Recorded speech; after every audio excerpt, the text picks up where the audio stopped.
പ്രിയമുള്ളവരെ, പ്രഭാതത്തിൽ കർത്താവിൻ്റെ വചനം നമ്മൾ ധ്യാനിക്കുമ്പോൾ വചനത്തിലൂടെ കർത്താവ് ഈ ദിവസം നമ്മളോട് കൂടുതലായി സംസാരിക്കണമേ എന്ന് ആഗ്രഹിച്ച് നമുക്ക് ഈ വചന ശുശ്രൂഷയിലേക്ക് പ്രവേശിക്കാം. ചേർന്ന് പറഞ്ഞേ ഹല്ലേലൂയ.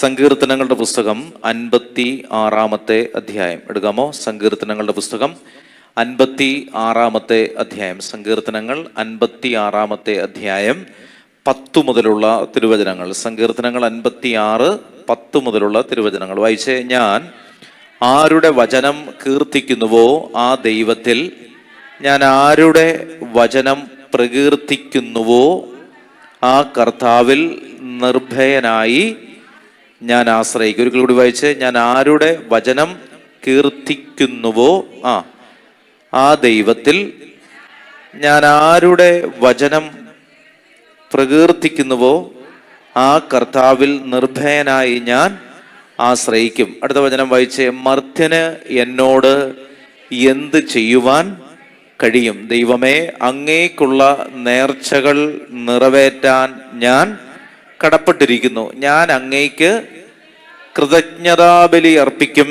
ഞാൻ ദൈവസന്നിധിയിൽ ജീവന്റെ പ്രകാശത്തിൽ നടക്കേണ്ടതിന് അവിടുന്ന് എൻ്റെ ജീവനെ മരണത്തിൽ നിന്നും എൻ്റെ പാദങ്ങളെ വീഴ്ചയിൽ നിന്നും രക്ഷിച്ചിരിക്കുന്നു. അല്ലെ? ഇപ്പൊ ഞാൻ കർത്താവിൽ നിർഭയനായി ആശ്രയിക്കും. മനുഷ്യന് എന്നോട് എന്ത് ചെയ്യാൻ സാധിക്കും? അല്ലെ? കർത്താവിനോടുള്ള വചനം, അല്ലെ, ദൈവത്തോടുള്ള വലിയ കടമ എന്ന് പറയുന്ന 12ാമത്തെ വചനം വായിച്ച. ദൈവമേ, അങ്ങേക്കുള്ള നേർച്ചകൾ നിറവേറ്റാൻ ഞാൻ കടപ്പെട്ടിരിക്കുന്നു. ഞാൻ അങ്ങേക്ക് കൃതജ്ഞതാ ബലി അർപ്പിക്കും. അപ്പോൾ ബലി അർപ്പിച്ചാണ് നമ്മൾ ദൈവത്തിന് നന്ദി പറയുന്നത്. 50ാമത്തെ സങ്കീർത്തനം എടുക്കാമോ? 50ാമത്തെ സങ്കീർത്തനം.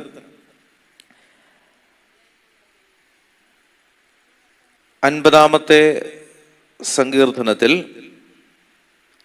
15 മുതലുള്ള തിരുവചനങ്ങൾ, 14 മുതലുള്ള തിരുവചനങ്ങൾ വായിച്ചേ. 50ാമത്തെ സങ്കീർത്തനം 14 മുതലുള്ള തിരുവചനം വായിച്ചേ. കൃതജ്ഞതയായിരിക്കട്ടെ നീ ദൈവത്തിന് അർപ്പിക്കുന്ന ബലി, അത്യുന്നതനുള്ള നിന്റെ നേർച്ചകൾ നീ നിറവേറ്റുക. ഒരിക്കലൂടെ വായിച്ചേ. 14ാമത്തെ വചനം. കൃതജ്ഞതയായിരിക്കട്ടെ നീ ദൈവത്തിന് അർപ്പിക്കുന്ന ബലി. ഇപ്പോൾ ദൈവം നമ്മുടെ കയ്യിൽ നിന്ന് സ്വീകരിക്കുന്ന ഏറ്റവും പ്രധാനപ്പെട്ട കാര്യം, മനുഷ്യർക്ക് ദൈവത്തിന് കൊടുക്കാൻ പറ്റുന്ന ഏറ്റവും പ്രധാനപ്പെട്ട കാര്യം എന്ന് പറഞ്ഞാൽ എന്താണ്? ഏതെങ്കിലും സാധന സാമഗ്രികളല്ല, നമ്മൾ കൊടുക്കുന്ന പൈസയല്ല, നമ്മൾ കൊടുക്കുന്ന മറ്റൊന്നുമല്ല. ദൈവത്തിന് മനുഷ്യൻ എന്നുള്ള നിലയിൽ നമുക്ക് കൊടുക്കാൻ പറ്റുന്ന ഏറ്റവും പ്രധാനപ്പെട്ട കാര്യം എന്താണ്? ബലിയാണ്. മനസ്സിലാവുന്നത്? കൃതജ്ഞതയോടുകൂടി ബലി അർപ്പിക്കുക. അല്ലെ? 14 ഒരിക്കലോട് വായിച്ചേ. കൃതജ്ഞതയായിരിക്കട്ടെ നീ ദൈവത്തിന് അർപ്പിക്കുന്ന ബലി, അല്ലെ, അത്യുന്നതനുള്ള നിന്റെ നേർച്ചകൾ നീ നിറവേറ്റുക. അനർത്ഥകാലത്ത് നീ എന്നെ വിളിച്ചപേക്ഷിക്കുക, ഞാൻ നിന്നെ മോചിപ്പിക്കും. അല്ലെ? ഒരു പാടുപീഡയുടെ കാലത്ത് വചനം പറയുകയാണ്, നീ കർത്താവിനെ വിളിച്ചപേക്ഷിക്കുക, കർത്താവ് നിന്റെ പ്രാർത്ഥനകൾ കേൾക്കും. ചേർന്ന് പറഞ്ഞേ ഹല്ലേലൂയ. അപ്പോൾ ഒരു ബലി അർപ്പിച്ച് പ്രാർത്ഥിക്കുന്നതാണ് ദൈവത്തിന് ഏറ്റവും ഇഷ്ടം എന്നാണ് വചനം നമ്മെ ഓർപ്പിക്കുന്നത്. ഹെബ്രായ ലേഖനം എടുക്കാമോ? പൗലോസ് ശ്ലീഹ ഹെബ്രായർക്ക് എഴുതിയ ലേഖനം, ഹെബ്രായ ലേഖനം 10ാമത്തെ അധ്യായം. അടുത്ത ഹെബ്രായ ലേഖനം 10ാമത്തെ അധ്യായം. ഹെബ്രായ ലേഖനം 10ാമത്തെ അധ്യായം.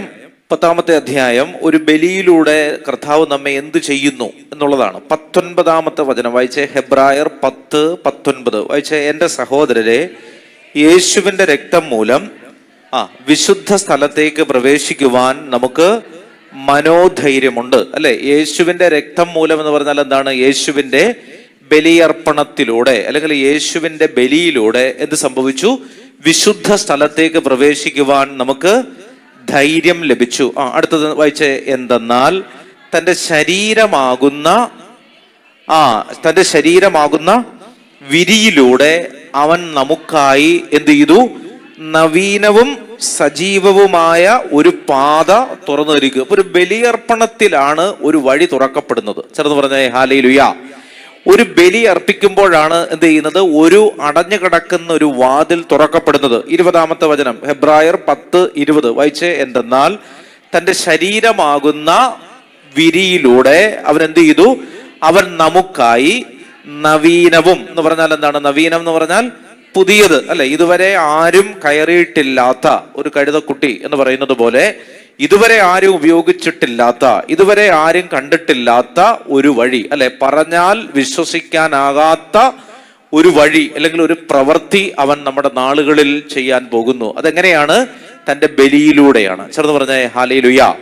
അപ്പോൾ വായിച്ചേ, എന്തെന്നാൽ തന്റെ ശരീരമാകുന്ന വിരിയിലൂടെ അവൻ നമുക്കായി നവീനവും സജീവവുമായ ഒരു പാത തുറന്നു തന്നിരിക്കുന്നു. അല്ലെ, ദൈവഭവനത്തിന്റെ മേൽനോട്ടക്കാരനായി നമുക്കൊരു മഹാപുരോഹിതനുണ്ട്. അല്ലെ, പുരോഹിതൻ എന്തുമായി ബന്ധപ്പെട്ടിരിക്കുന്നു?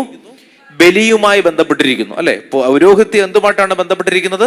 ബലിയുമായിട്ടാണ്. ബലി അർപ്പിക്കുന്നവനെയാണ് പുരോഹിതൻ എന്ന് പറയുന്നത്. അല്ലെ, അപ്പൊ വചനം പറയുകയാണ്, എന്തെന്നാൽ തന്റെ ശരീരമാകുന്ന ആ വിരിയിലൂടെ അവൻ നമുക്കായി നവീനവും സജീവവുമായ ഒരു പാത തുറന്നു നൽകിയിരിക്കുന്നു. അടുത്ത വചനം, ദൈവഭവനത്തിന്റെ മേൽനോട്ടക്കാരനായി നമുക്കൊരു മഹാപുരോഹിതനുണ്ട്.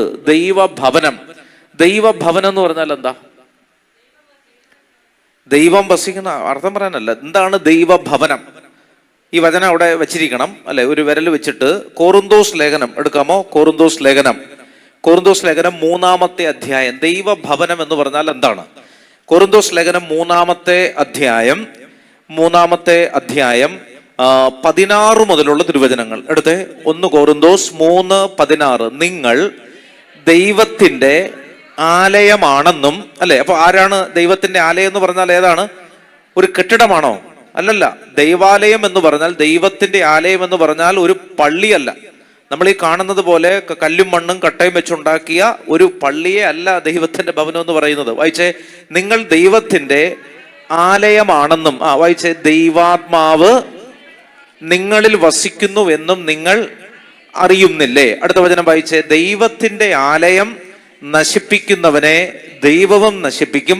അടുത്ത വായിച്ചേ, എന്തെന്നാൽ ദൈവത്തിന്റെ ആലയം പരിശുദ്ധമാണ്, ആ ആലയം നിങ്ങൾ തന്നെയാണ്. ഇനി 6-ാമത്തെ അധ്യായം 19-ാമത്തെ വചനം വായിച്ചേ. 19, 1 കോറിന്തോസ് 6:19 വായിക്കാമോ? നിങ്ങളിൽ വസിക്കുന്ന ദൈവദത്തമായ പരിശുദ്ധാത്മാവിന്റെ ആലയമാണ് നിങ്ങളുടെ ശരീരമെന്ന് നിങ്ങൾക്ക് അറിഞ്ഞുകൂടെ? നിങ്ങൾ നിങ്ങളുടെ സ്വന്തമല്ല. അല്ലെ, പിന്നെ ആരുടേതാണ്? നിങ്ങൾ ആരുടേതാണ്? നിങ്ങൾ വിലയ്ക്ക് വാങ്ങപ്പെട്ടവരാണ്. ആകയാൽ നിങ്ങളുടെ ശരീരത്തിൽ ദൈവത്തെ മഹത്വപ്പെടുത്തുവിൻ. അല്ലെ, ശ്രദ്ധിച്ചു വായിക്കണം. വചനം പറയുകയാണ്, നിങ്ങൾ നിങ്ങളുടെ സ്വന്തമല്ല. അല്ലെ, നമ്മൾ നമ്മുടെ സ്വന്തമാണോ?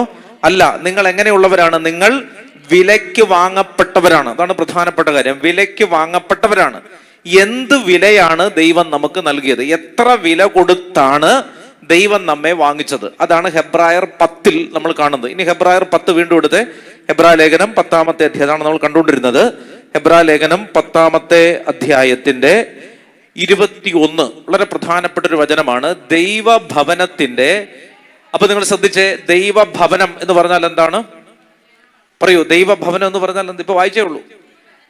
ദൈവഭവനം എന്ന് പറഞ്ഞാൽ ആരാണ്? നമ്മുടെ ശരീരമാണ്. ചേർന്ന് പറഞ്ഞേ ഹല്ലേലൂയ. ദൈവഭവനം എന്ന് പറഞ്ഞാൽ എന്താണ്? അതിലെ നേരത്തെ വായിച്ചത്, നിങ്ങൾ വിലയ്ക്ക് വാങ്ങപ്പെട്ടവരാണ്, പരിശുദ്ധാത്മാവിന്റെ ആലയമാണ്, പരിശുദ്ധാത്മാവ് നിങ്ങളിൽ വസിക്കുന്നത് കൊണ്ട് നിങ്ങൾ ദൈവത്തിന്റെ ആലയമാണെന്ന് അറിയില്ലേ? ദൈവത്തിന്റെ ആലയം നശിപ്പിക്കുന്നവനെ ദൈവവും നശിപ്പിക്കും. അപ്പൊ ദൈവത്തിന്റെ ആലയം അല്ലെങ്കിൽ ദൈവഭവനം എന്ന് പറഞ്ഞാൽ അത് ആര് തന്നെയാണ്? അതന്വേഷിച്ച് നമ്മൾ റോമിലേക്ക് പോകേണ്ട കാര്യമില്ല. അതന്വേഷിച്ച് വേളാങ്കണ്ണിയിലേക്ക് പോകേണ്ട കാര്യമില്ല. ദൈവഭവനം എന്ന് പറഞ്ഞാൽ അത് ആര് തന്നെയാണ്? നമ്മൾ തന്നെയാണ്. ചേർന്ന് പറഞ്ഞേ ഹല്ലേലൂയ. അപ്പൊ ദൈവഭവനത്തിന്റെ കാവൽക്കാരനായി ദൈവം ആരെ നിയമിച്ചിരിക്കുകയാണ്? ഒരു മഹാപുരോഹിതനെ. ആരാണ് ഈ മഹാപുരോഹിതൻ? ക്രിസ്തുവാണ് ഈ മഹാപുരോഹിതൻ. അപ്പോൾ നമ്മൾ നമ്മുടേതല്ല, നമ്മൾ ആരുടേതാണ്? ഈ മഹാപുരോഹിതന്റേതാണ്. ചേർന്ന് പറഞ്ഞേ ഹല്ലേലൂയ. അല്ലെ, നമ്മൾ ആരുടേതാണ്? നമ്മളെ ഈ മഹാപുരോഹിതന്റേതാണ്. അല്ലെ, പുരോഹിതന്റെ പണി എന്താണ്? ബലിയർപ്പിക്കുക എന്നുള്ളതാണ്. അങ്ങനെയെങ്കിൽ നമ്മളുടെ ശരീരം, നമ്മുടെ ജീവിതം ഒരൊറ്റ പർപ്പസേ ഉള്ളൂ. അതിന്റെ അർത്ഥം എന്താണ്? നമ്മൾ എന്ത് ചെയ്തുകൊണ്ടിരിക്കുക? ബലിയർപ്പിച്ചുകൊണ്ടേയിരിക്കുക. ചേർന്ന് പറഞ്ഞേ ഹല്ലേലൂയ. പറഞ്ഞേ ഹല്ലേലൂയ. അപ്പൊ നമ്മൾ എന്ത് ചെയ്യണം? നമ്മൾ ഇങ്ങനെ നിരന്തരം ബലിയർപ്പിച്ച് പ്രാർത്ഥിച്ചുകൊണ്ടേയിരിക്കണം. ബലി അർപ്പിക്കുക എന്നുള്ളതാണ് ഈ ഭൂമിയിൽ നമ്മളായിരിക്കുമ്പോൾ നമ്മളെ കൊണ്ട് ദൈവത്തിനുള്ള ഏക ഉപകാരം എന്ന് പറഞ്ഞാൽ നമ്മളെ കൊണ്ട് ദൈവം ആഗ്രഹിക്കുന്ന ഒരേ ഒരു കാര്യം ബലി അർപ്പിക്കുക എന്ന് മാത്രമേ ഉള്ളൂ. ചേർന്ന് പറഞ്ഞേ ഹല്ലേലൂയ. നമ്മൾ വലിയ കാര്യങ്ങളൊന്നും ചെയ്യേണ്ട കാര്യമില്ല. പിന്നെ ദൈവം നമുക്ക് നൽകിയിരിക്കുന്ന ഉത്തരവാദിത്വങ്ങളിലൂടെ, ജീവിതാന്തസ്സിലൂടെ, ഇപ്പൊ ഞാനൊരു പുരോഹിതനാണ്, ഞാൻ എൻ്റെ പൗരോഹിത്യത്തിലൂടെ, നിങ്ങൾ കുടുംബജീവിതത്തിലുള്ളവരാണ്, നിങ്ങൾ കുടുംബജീവിതത്തിലൂടെ എന്ത് ചെയ്തുകൊണ്ടേയിരിക്കുകയാണ്? നമ്മൾ എന്ത് ചെയ്തുകൊണ്ടിരിക്കുന്നു? ബലി അർപ്പിച്ചുകൊണ്ടേയിരിക്കുന്നു. ആ ബലിയിൽ വേദനയുണ്ട്. ചേർന്ന് പറഞ്ഞേ ഹല്ലേലൂയ. വേദനയില്ലാതെ ഒരു ബലിയർപ്പണമില്ല. സഹനങ്ങളില്ലാതെ, മുറിയപ്പെടാതെ ഒരു ബലിയില്ല. ചേർന്ന് പറഞ്ഞേ ഹല്ലേലൂയ. അതുകൊണ്ട് ജീവിതത്തിൽ സഹനം വരുമ്പോൾ പരാതി പറയരുത്. കാരണം അത് നിന്നെ കൊണ്ട് ദൈവം എന്ത് ചെയ്തിരിക്കുകയാണ്, അതാണ് നിന്നെ വിളിച്ചിരിക്കുന്നതിന്റെ ഉദ്ദേശം. ചേർന്ന് പറഞ്ഞേ ഹല്ലേലൂയ. മനസ്സിലാവുന്നുണ്ടോ? അതാണ് നിന്റെ ഉദ്ദേശം. അപ്പോ അത് വളരെ പ്രധാനപ്പെട്ടതാണ്. അപ്പോൾ നമ്മുടെ ശരീരത്തിന്റെ കാവൽക്കാരനായി ദൈവം ആരെ നിയമിച്ചു? ഒരു മഹാപുരോഹിതനെ നിയമിച്ചു, അല്ലെ? ദൈവഭവനത്തിന്റെ മേൽനോട്ടക്കാരനായി നമുക്കൊരു ആരുണ്ട്? മഹാപുരോഹിതനുണ്ട്. അപ്പോൾ നമ്മളുടെ ശരീരത്തെ സംരക്ഷിക്കുവാനും നമ്മെ നോക്കുവാനും ദൈവം ആരെ നിയോഗിച്ചിട്ടുണ്ട്? ഒരു മഹാപുരോഹിതനെ നിയോഗിച്ചിട്ടുണ്ട്. വായിച്ചേ, താഴോട്ട് വായിച്ചേ. 22 മുതലുള്ള തിരുവചനങ്ങൾ വായിക്കാമോ? അതിനാൽ വിശ്വാസത്തിന്റെ ഉറപ്പുള്ള സത്യഹൃദയത്തോടെ നമുക്ക് അടുത്ത് ചെല്ലാം. ആരുടെ അടുത്ത് ചെല്ലാം? ഈ മഹാപുരോഹിതന്റെ അടുത്ത് ചെല്ലാം. ആ പുരോഹിതനെ നമ്മൾ പേടിക്കേണ്ട കാര്യമില്ല. അവന്റെ അടുത്തേക്കാണ് നമ്മൾ എന്ത് ചെയ്യേണ്ടത്? ചെല്ലേണ്ടത്, അല്ലെ? അതിന്റെ അടുത്തേക്ക് നമുക്ക് ചെല്ലാം. വായിച്ചേ. ഇതിന് ദുഷ്ട മനസാക്ഷിയിൽ നിന്ന് നമ്മുടെ ഹൃദയത്തെ വെടിപ്പാക്കുകയും നമ്മുടെ ശരീരം ശുദ്ധജലത്താൽ കഴുകുകയും വേണം. ചേർന്ന് പറഞ്ഞേ ഹല്ലേലൂയ. അല്ലെ? വളരെ പ്രധാനപ്പെട്ട ഒരു കാര്യമാണ്. നമ്മൾ ചെയ്യേണ്ട കാര്യമുണ്ട്. രാവിലെ ഇരുന്ന് ഉറങ്ങരുത്. വളരെ പ്രധാനപ്പെട്ട ചില ആശയങ്ങളാണ് കർത്താവ് ഇതിൽ നിന്ന് നമ്മെ പഠിപ്പിക്കുന്നത്. വായിച്ചേ. ദുഷ്ട മനസാക്ഷിയിൽ നിന്ന് എന്ത് ചെയ്യാം? നമ്മുടെ ഹൃദയത്തെ വെടിപ്പാക്കുകയും ശരീരം നമ്മൾ എന്ത് ചെയ്തുകൊണ്ടിരിക്കണം? ശുദ്ധജലത്താൽ കഴുകുകയും ചെയ്യണം, അല്ലെ? ആ ശുദ്ധജലം കൊണ്ട് നമ്മെ കഴുകുന്ന കൂദാശയാണ് ഏത് കൂദാശ? മാമോദീസ. ചേർന്ന് പറഞ്ഞേ ഹല്ലേലൂയ. നമ്മുടെ മനസാക്ഷി വിശുദ്ധീകരിക്കുന്ന കൂദാശയാണ് കുംഭസാരം, പരിശുദ്ധ കുർബാന. ചേർന്ന് പറഞ്ഞേ ഹല്ലേലൂയ, അല്ലെ? വായിച്ചേ. നമ്മുടെ മനസാക്ഷിയിൽ നമ്മുടെ ഹൃദയത്തെ വെടിപ്പാക്കുകയും ശരീരം ശുദ്ധജലത്താൽ കഴുകുകയും വേണം, അല്ലെ? അപ്പൊ ഏതൊക്കെ കൂദാശകൾ അവിടെ വന്നു? ഒന്ന്, ശുദ്ധജലത്താൽ കഴുകപ്പെടുന്ന കൂദാശ. ഏതാണത്? മാമോദീസ. വെറുതെ ഒരു വെള്ളം എടുത്ത് കഴുകുകയല്ല. ആ വെള്ളം ആശീർവദിച്ച് പ്രാർത്ഥിച്ച് അതിനകത്ത് പരിശുദ്ധ മൂറോൻ ഒഴിച്ച് തൈലം ഒഴിച്ചിട്ടാണ് ഒരു വിശ്വാസിയെ അതിൽ മാമോദീസ മുക്കുന്നത്. ടാപ്പിൽ നിന്ന് കുറെ വെള്ളം പിടിച്ച് തലയിൽ ഒഴിക്കുമല്ല. മനസ്സിലാവുന്നുണ്ട്? ശുദ്ധജലം അത് വളരെ പ്രധാനപ്പെട്ടതാണ്. മനസ്സിലാവുന്നുണ്ട്? അതുകൊണ്ട് തോട്ടിലേക്കല്ല പോയി മുങ്ങേണ്ടത്. മനസ്സിലാവുന്നുണ്ടോ? കാണുന്ന ഒരു ജലാശയത്തിലല്ല മുങ്ങേണ്ടത്. ശുദ്ധജലം. ശുദ്ധജലം എന്ന് പറഞ്ഞാൽ ബാക്ടീരിയ ഇല്ലാത്ത വെള്ളം എന്ന അർത്ഥത്തിലല്ല. പരിശുദ്ധാത്മാവിന്റെ ആവാസം കടന്നു വന്ന് മുദ്ര ചെയ്യപ്പെട്ട വെള്ളം, അതാണ് മാമോദീസയുടെ വെള്ളം. ചേർന്ന് പറഞ്ഞേ ഹല്ലേലൂയ.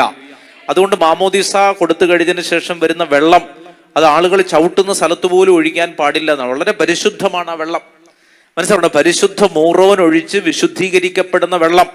അതുകൊണ്ട് ഒരു തടാകം കാണുമ്പോൾ അതിനകത്തേക്ക് ചാടുന്നതല്ല മാമോദീസ. ചേർന്ന് പറഞ്ഞേ ഹല്ലേലൂയ, അല്ലെ? അപ്പൊ ഹെബ്രായ ലേഖനത്തിൽ നമ്മൾ വായിക്കുകയാണ്. എന്താണ് വായിക്കുന്നത്? അപ്പോ ശുദ്ധജലം കൊണ്ട് എന്ത് ചെയ്യണം? നീ കഴുകുകയും ദുഷ്ട മനസാക്ഷിയിൽ നിന്ന് നമ്മുടെ ഹൃദയത്തെ എന്ത് ചെയ്യുകയും വേണം? വെടിപ്പാക്കുകയും വേണം. അപ്പൊ അവിടെ വന്ന കൂദാശകൾ പറഞ്ഞേ. ശുദ്ധജലം കൊണ്ട് കഴുകുന്ന കൂദാശ ഏതാണത്? മാമോദീസ. Very good. രണ്ടാമത്തത് മനസാക്ഷി കഴുകപ്പെടുന്ന കൂദാശ. ഏതാണത്? നമ്മുടെ മനസാക്ഷിയിലാണ് നമ്മൾ എന്ത് ചെയ്യുന്നത്? പാപങ്ങൾ ഏറ്റുപറയുന്നത്, അല്ലെ? മനസാക്ഷി പരിശോധിക്കുന്നു. അതിന്റെ പേരാണ് അനുതാപവും പശ്ചാത്താപവും. മനസ്സിലാവുന്നുണ്ടോ? അതേത് കൂദാശയാണ്? പറയൂ, അതേത് കൂദാശയാണ്? അനുരഞ്ജനത്തിന്റെ കൂദാശ അല്ലെങ്കിൽ കുംഭസാരം. ഇനി താഴോട്ട് അടുത്ത് മറ്റൊരു കൂദാശ വരുന്നുണ്ട്. വായിച്ചേ. 23. നമ്മോട് വാഗ്ദാനം ചെയ്തിരിക്കുന്നവൻ വിശ്വസ്തനാകയാൽ നമ്മുടെ പ്രത്യാശ ഏറ്റുപറയുന്നതിൽ നമ്മൾ സ്ഥിരതയുള്ളവരായിരിക്കണം. പറഞ്ഞേ, അതേത് കൂദാശയാണ്? പ്രത്യാശ ഏറ്റുപറയുന്ന കൂദാശ. പറയൂ, ഏത് കൂദാശയാണത്? വിശുദ്ധ കുർബാനയാണ്, അല്ലെ? മനസ്സിലാവുന്നുണ്ടോ? അതായത് എല്ലാ പരിശുദ്ധ കുർബാനയിലും, ലത്തീൻ വിശുദ്ധ കുർബാനയിലും, മലബാർ, മലങ്കര എല്ലാ കുർബാനയിലും നമ്മൾ ഏറ്റുപറയുന്ന ഒരു കാര്യമുണ്ട്. അപ്പം മുറിച്ചു കഴിഞ്ഞതിന് ശേഷമുള്ളൊരു പ്രാർത്ഥനയാണ്. കർത്താവേ, അങ്ങയുടെ മരണം, അങ്ങയുടെ രണ്ടാമത്തെ വരവ് ഞങ്ങൾ ഏറ്റുപറയുന്നു. ചേർന്ന് പറഞ്ഞേ ഹല്ലേലൂയ, അല്ലെ? അപ്പൊ നമ്മൾ എന്ത് ചെയ്യുകയാണ്? പ്രത്യാശ എന്ത് ചെയ്യുകയാണ്? ഏറ്റുപറയണം. വരാനിരിക്കുന്ന ഒരു ലോകത്തിൽ ഞങ്ങൾ വിശ്വസിക്കുന്നു എന്ന് നമ്മൾ എന്ത് ചെയ്യാണ്? പരിശുദ്ധ കുർബാനയിൽ ഏറ്റുപറയുകയാണ്. മനസ്സിലാവുണ്ട്? ആ പ്രാർത്ഥന വളരെ പ്രധാനപ്പെട്ടതാണ്. അപ്പോൾ പരിശുദ്ധ കുർബാനയിൽ നമ്മൾ ഏറ്റ് പ്രാർത്ഥിക്കുന്ന ഒരു വളരെ പ്രധാനപ്പെട്ട പ്രാർത്ഥനയാണ്. പരിശുദ്ധ കുർബാനയിൽ നമ്മൾ എന്ത് ചെയ്യുന്നുണ്ട്? ഈ പ്രാർത്ഥന ഏറ്റുപറയുന്നുണ്ട്. ചേർന്ന് പറഞ്ഞേ ഹല്ലേലൂയാ. പറഞ്ഞേ ഹല്ലേലൂയാ. എല്ലാ പരിശുദ്ധ കുർബാനയിലും നമ്മൾ എന്ത് ചെയ്യുന്നു? ഈ പ്രാർത്ഥന എന്ത് ചെയ്യുകയാണ്? ഏറ്റുപറയുകയാണ്, അല്ലെ? അതായത് മലങ്കര കുർബാനയിൽ ഇങ്ങനെയാണ്: ഞങ്ങളുടെ കർത്താവേ, നിന്റെ മരണത്തെ ഞങ്ങൾ ഓർക്കുന്നു, നിന്റെ ഉയർത്തെഴുന്നേൽപ്പിനെ ഞങ്ങൾ ഏറ്റുപറയുന്നു, നിന്റെ രണ്ടാമത്തെ വരവിനായി ഞങ്ങൾ നോക്കി പാർക്കുന്നു, നിന്റെ അനുഗ്രഹങ്ങൾ ഞങ്ങൾ എല്ലാവരിലും ഉണ്ടായിരിക്കണമേ. അല്ലെ? പരിശുദ്ധ കുർബാനയിൽ നമ്മൾ പ്രാർത്ഥിക്കുന്ന വളരെ പ്രധാനപ്പെട്ട ഒരു ഏറ്റുപറച്ചിൽ, അല്ലെ? അപ്പൊ ഹെബ്രായ ലേഖനത്തിൽ നമ്മൾ കണ്ടത് എന്താണ്? കർത്താവിനോടുള്ള പ്രത്യാശ പറയണം, അല്ലെ? ഏറ്റുപറയണം. ഒരിക്കൽ കൂടി ആ വചനം വായിച്ചേ, 23-ാമത്തെ വചനം വായിച്ചോ. നമ്മോട് വാഗ്ദാനം ചെയ്തിരിക്കുന്നവൻ വിശ്വസ്തനാകയാൽ നമ്മുടെ പ്രത്യാശ ഏറ്റുപറയുന്നതിൽ നമ്മൾ സ്ഥിരതയുള്ളവരായിരിക്കണം. ചേർന്ന് പറഞ്ഞേ ഹല്ലേലൂയാ. അല്ലെ? അപ്പൊ 3 കൂദാശകൾ ഈ 2 വചനത്തിൽ വന്നു. ഏതൊക്കെയാണ്? ഒന്ന്, മാമോദീസ വന്നല്ലേ? ശുദ്ധജലം കൊണ്ട് നീ എന്ത് ചെയ്യുന്നു? അതായത് എന്താ ഇത് പറയുന്നേ? നമ്മുടെ ജീവിതത്തിന്റെ ഉത്തരവാദിത്വം നമ്മളൊരു മഹാപുരോഹിതനെ ഏൽപ്പിച്ചാൽ, മനസ്സിലാവുന്നുണ്ടോ? നമ്മുടെ ഹൃദയം കൊണ്ട് ആ കസ്റ്റഡി കർത്താവിന് കൊടുത്താൽ, നമ്മൾ കർത്താവിന്റെ കസ്റ്റഡിയിലേക്ക് വന്നാൽ വളരെ പ്രധാനപ്പെട്ട ചില സീരീസ് ഓഫ് ബ്ലെസ്സിങ്സ്. അതിൽ ഒന്നാമത്തതാണ് നീ ശുദ്ധജലം കൊണ്ട് കഴുകപ്പെടും. അതാണ് മാമോദീസ. നിന്റെ മനസാക്ഷി വിശുദ്ധീകരിക്കപ്പെടും. അതാണ് എന്ത്? കൺഫഷൻ എന്ന് പറഞ്ഞാൽ കുംഭസാരം. ഇനി 3-ാമത്തത് വചനം പറയുകയാണ്: നമ്മോട് വാഗ്ദാനം ചെയ്തിരിക്കുന്നവൻ വിശ്വസ്തനാകയാൽ നമ്മുടെ പ്രത്യാശ ഏറ്റുപറയുന്നതിൽ നമ്മൾ എന്ത് ചെയ്യണം? സ്ഥിരതയുള്ളവരാണ്. ഏറ്റുപറയണം. ചേർന്ന് പറഞ്ഞ ഹല്ലേലൂയാ. എപ്പോഴും നിങ്ങൾ ഓർക്കേണ്ട കാര്യം ഇതാണ്: നാവുകൊണ്ട് ഏറ്റുപറയാത്തതൊന്നും നിങ്ങൾക്ക് കിട്ടില്ല. ചേർന്ന് പറഞ്ഞ ഹല്ലേലൂയാ. എപ്പോഴും ഓർത്തോണം. അടക്കം പറഞ്ഞതുകൊണ്ടോ എഴുതി വെച്ചുകൊണ്ടോ കിട്ടില്ല. ഏറ്റുപറയാത്തതൊന്നും സംഭവിക്കില്ല. അത് ബൈബിളിന്റെ പ്രിൻസിപ്പിളാണ്. നിന്റെ നാവ് കൊണ്ട് നീ ഏറ്റുപറയാത്തൊരു കാര്യം നിന്റെ ജീവിതത്തിൽ സംഭവിക്കില്ല. മനസ്സിലാവുന്നുണ്ട്? അതുകൊണ്ട് നാവ് കൊണ്ട് നമ്മൾ എന്ത് ചെയ്യണം? ഏറ്റുപറയണം. ഒരു വചനം കണ്ടോ? റോമാലേഖനം 10-ാമത്തെ അധ്യായം. അടുത്ത റോമാലേഖനം 10-ാമത്തെ അധ്യായം. റോമാലേഖനം 10-ാമത്തെ അധ്യായം 9-ാമത്തെ വചനം. അടുത്ത റോമ 10:9. റോമാലേഖനം 10-ാം അധ്യായം 9-ാമത്തെ വചനം വായിച്ചേ. ആകയാൽ യേശു കർത്താവാണ് എന്ന് അധരങ്ങൾ കൊണ്ട്, ഉറക്കെ പറഞ്ഞോ, അധരങ്ങൾ കൊണ്ട് ഏറ്റുപറയുകയും ദൈവം അവനെ മരിച്ചവരിൽ നിന്ന് ഉയർപ്പിച്ചു എന്ന് ഹൃദയത്തിൽ നീ വിശ്വസിക്കുകയും ചെയ്താൽ നീ രക്ഷ പ്രാപിക്കും. ചേർന്ന് പറഞ്ഞേ ഹല്ലേലൂയാ. അപ്പൊ എന്തുകൊണ്ടാ ഏറ്റു പറയേണ്ടത്? വായിച്ചേ, ഒന്നുകൂടെ വായിച്ചേ 9-ാമത്തെ വചനം. ആകയാൽ യേശു കർത്താവാണെന്ന് എന്ത് ചെയ്യണം? അധരങ്ങൾ കൊണ്ട് എന്ത് ചെയ്യണം? മൗനമായി ഇരുന്നാ പോരാ. അധരം കൊണ്ട് ആ വചനത്തെ നീ എന്ത് ചെയ്യണം? ഏറ്റുപറയണം. മനസ്സിലാവുണ്ടോ? അധരങ്ങൾ കൊണ്ട് അത് ഏറ്റുപറയുകയും ദൈവം അവനെ മരിച്ചവരിൽ നിന്ന് ഉയർപ്പിച്ചു എന്ന് ഹൃദയത്തിൽ നീ വിശ്വസിക്കുകയും ചെയ്താൽ നീ രക്ഷ പ്രാപിക്കും. താഴോട്ട് വായിച്ചേ. എന്തുകൊണ്ടെന്നാൽ മനുഷ്യൻ ഹൃദയം കൊണ്ട് വിശ്വസിക്കുകയും തന്മൂലം നീതീകരിക്കപ്പെടുകയും ചെയ്യുന്നു. അടുത്ത വചനം വായിച്ചേ. അവൻ അധരങ്ങൾ കൊണ്ട് ഏറ്റുപറയുകയും തന്മൂലം രക്ഷ പ്രാപിക്കുകയും ചെയ്യുന്നു. അപ്പോൾ രക്ഷ പ്രാപിക്കാനുള്ള ഒരു പ്രധാനപ്പെട്ട റിസോർട്ട് എന്താണ്? നമ്മൾ എന്ത് ചെയ്യണം? നമ്മൾ അതിനെ ഏറ്റുപറയണം. ചേർന്ന് പറഞ്ഞേ ഹല്ലേലൂയാ. പറഞ്ഞേ ഹല്ലേലൂയാ. അപ്പൊ പരിശുദ്ധ കുർബാനയിൽ നമ്മൾ എന്ത് ചെയ്യാണ്? ഏറ്റുപറയുകയാണ്. എന്താണ് ഏറ്റുപറയുന്നത്? ഞങ്ങളുടെ കർത്താവേ, നിന്റെ മരണത്തെ ഞങ്ങൾ ഓർക്കുന്നു, നിന്റെ ഉയർത്തെഴുന്നേൽപ്പിനെ ഞങ്ങൾ ഏറ്റുപറയുന്നു, അല്ലെ? നിന്റെ രണ്ടാമത്തെ വരവിനായി ഞങ്ങൾ നോക്കി പാർക്കുന്നു, നിന്റെ അനുഗ്രഹങ്ങൾ ഞങ്ങൾ എല്ലാവരിലും ഉണ്ടായി. എങ്ങനെയാണ് എല്ലാവരിലും ഈ അനുഗ്രഹങ്ങൾ വരുന്നത്? എങ്ങനെയാണ്? ഈ മേളിൽ പറഞ്ഞ കാര്യങ്ങൾ ചെയ്യുന്നത് വഴി. എന്താണ് മേളിൽ പറഞ്ഞത്? ഞങ്ങൾ നിന്നെ ഏറ്റുപറയുന്നു. ചേർന്ന് പറഞ്ഞേ ഹല്ലേലൂയാ. 1 കോറിന്തോസ് 10-ാമത്തെ അധ്യായം 11-ാമത്തെ അധ്യായം വായിച്ചേ. 1 കോറിന്തോസ് 11-ാമത്തെ അധ്യായം 26-ാമത്തെ വചനം. 1 കോറിന്തോസ് 11:26 എടുത്തോ. വായിച്ചേ. നിങ്ങൾ ഈ അപ്പം ഭക്ഷിക്കുകയും വളരെ പ്രധാനപ്പെട്ട ഒരു വചനമാണ് വായിച്ചത്. നിങ്ങൾ ഈ അപ്പം ഭക്ഷിക്കുകയും ഈ പാത്രത്തിൽ നിന്ന് പാനം ചെയ്യുകയും ചെയ്യുമ്പോഴെല്ലാം കർത്താവിന്റെ മരണം, അവന്റെ പ്രത്യാഗമനം വരെ ഉണ്ടോ പ്രഖ്യാപിക്കുകയാണ് ചെയ്യുന്നത്. ഇപ്പൊ പരിശുദ്ധ കുർബാനയിൽ നമ്മൾ ചെയ്യുന്നത് എന്താണ്? ഇപ്പോ രണ്ട് കാര്യങ്ങൾ നടക്കാൻ വേണ്ടിയിട്ടല്ല. ഉൽപ്പത്തി മുതൽ, അതായത് ഈ ലോകത്തിന്റെ ആരംഭം മുതൽ കർത്താവിന്റെ രണ്ടാമത്തെ വരവ് വരെയുള്ള എല്ലാ കാര്യങ്ങളും കൊണ്ടുവരുന്ന ഒരേ ഒരു ഈവന്റ് മാത്രമേ ഉള്ളൂ. അതേതാണ്? ഒറ്റ എപ്പിസോഡേ ഉള്ളൂ. അതിന്റെ പേരാണ് പരിശുദ്ധ കുർബാന. ചെറുത് പറഞ്ഞേ ഹല്ലേലൂയ. മനസ്സിലാവുന്നുണ്ടോ? അപ്പൊ അതുകൊണ്ട് നമ്മളൊരു കുർബാനയിൽ നിൽക്കുമ്പോൾ ആദം മുതൽ, ഏറ്റവും ആദ്യത്തെ മനുഷ്യനായ ആദം മുതൽ കർത്താവിന്റെ രണ്ടാമത്തെ വരവ് വരെ ഉള്ള കാര്യങ്ങൾ മുഴുവൻ നമ്മൾ ഒരൊറ്റ എപ്പിസോഡിൽ, ഒരൊറ്റ സ്റ്റേജിൽ കൊണ്ടുവരുന്ന ഒരേ ഒരു സമയം മാത്രമേ ഉള്ളൂ. അതേതാണ്? പരിശുദ്ധ കുർബാന. അതാണ് കുർബാനയുടെ വില. മനസ്സിലാവുന്നുണ്ട്? ഞാൻ വചനത്തിൽ കൂടി വായിച്ച്, നിങ്ങൾ ഈ അപ്പം ഭക്ഷിക്കുകയും ഈ പാത്രത്തിൽ നിന്ന് പാനം ചെയ്യുകയും ചെയ്യുമ്പോഴല്ല, അതിന്റെ ഒറ്റ വാക്ക് എന്താണ്? വിശുദ്ധ കുർബാന.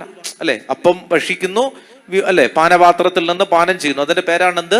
പരിശുദ്ധ കുർബാന. ഇത്രേ ഉള്ളൂ. നിങ്ങൾ പരിശുദ്ധ കുർബാന ചെയ്യുമ്പോൾ കർത്താവിന്റെ മരണം, അവന്റെ പ്രത്യാഗമനം വരെ എന്ത് ചെയ്യുകയാണ്? പ്രഖ്യാപിക്കുകയാണ് ചെയ്യുന്നത്. ചേർന്ന് പറഞ്ഞേ ഹല്ലേലൂയ. പറഞ്ഞേ ഹല്ലേലൂയ. അപ്പോ ഹെബ്രായ ലേഖനത്തിൽ നമ്മൾ കണ്ടത് എന്താണ്? നമ്മുടെ ശരീരത്തിന് കാവൽക്കാരനായി ആരുണ്ട്? ഒരു മഹാപുരോഹിതൻ ഉണ്ട്. അവൻ നമ്മെ എങ്ങനെയാണ് അനുഗ്രഹിക്കുന്നത്? കൂദാശകളിലൂടെ. 1 മാമോദീസ, 2 വിശുദ്ധ കുമ്പസാരം, 3 വിശുദ്ധ കുർബാന. ചേർന്ന് പറഞ്ഞേ ഹല്ലേലൂയ. അതുകൊണ്ടാണ് തിരുസഭയിൽ ഈ 3 കൂദാശകളും ഒരുമിച്ച് ഒരു കുഞ്ഞിന് കൊടുക്കുന്നത്. ചേർന്ന് പറഞ്ഞേ ഹല്ലേലൂയ. പ്രാരംഭ കൂദാശകൾ അല്ലെങ്കിൽ പ്രവേശക കൂദാശകൾ എന്ന് വിളിക്കുന്ന 3 കൂദാശകളാണ്. ഏതൊക്കെയാണ്? പ്രവേശകം. എന്തിലേക്ക് പ്രവേശിക്കുന്നു? എന്തിലേക്ക് പ്രവേശിക്കുന്നു? രക്ഷയിലേക്ക്. എന്തിലേക്ക് പ്രവേശിക്കുന്നു? രക്ഷയിലേക്ക്. എന്താണ്? 1 മാമോദീസ, 2 സ്ഥൈര്യലേപനം അല്ലെങ്കിൽ മൂറോൻ അഭിഷേകം, 3-മത്തത് വിശുദ്ധ കുർബാന. മനസ്സിലാവുന്നു? അപ്പൊ ഈ കൂദാശകളെ നമ്മൾ പ്രാരംഭ കൂദാശകൾ എന്ന് വിളിക്കുന്നത് കൊണ്ടാണ്. ചെറുത് പറഞ്ഞേ ഹല്ലേലൂയ. ഇനി റോമാലേഖനം 12 എടുത്തേ. റോമാലേഖനം 12, റോമാലേഖനം 12-ാമത്തെ അധ്യായം അടുത്തോ. റോമാലേഖനം 12-ാമത്തെ അധ്യായം 1 മുതലുള്ള തിരുവചനങ്ങൾ എടുത്തേ. റോമാലേഖനം 12:1 വായിക്കാമോ? ആകയാൽ സഹോദരരെ, ദൈവത്തിന്റെ കാരുണ്യം അനുസ്മരിച്ചുകൊണ്ട് ഞാൻ നിങ്ങളോട് അപേക്ഷിക്കുന്നു. എന്തപേക്ഷിക്കുന്നത്?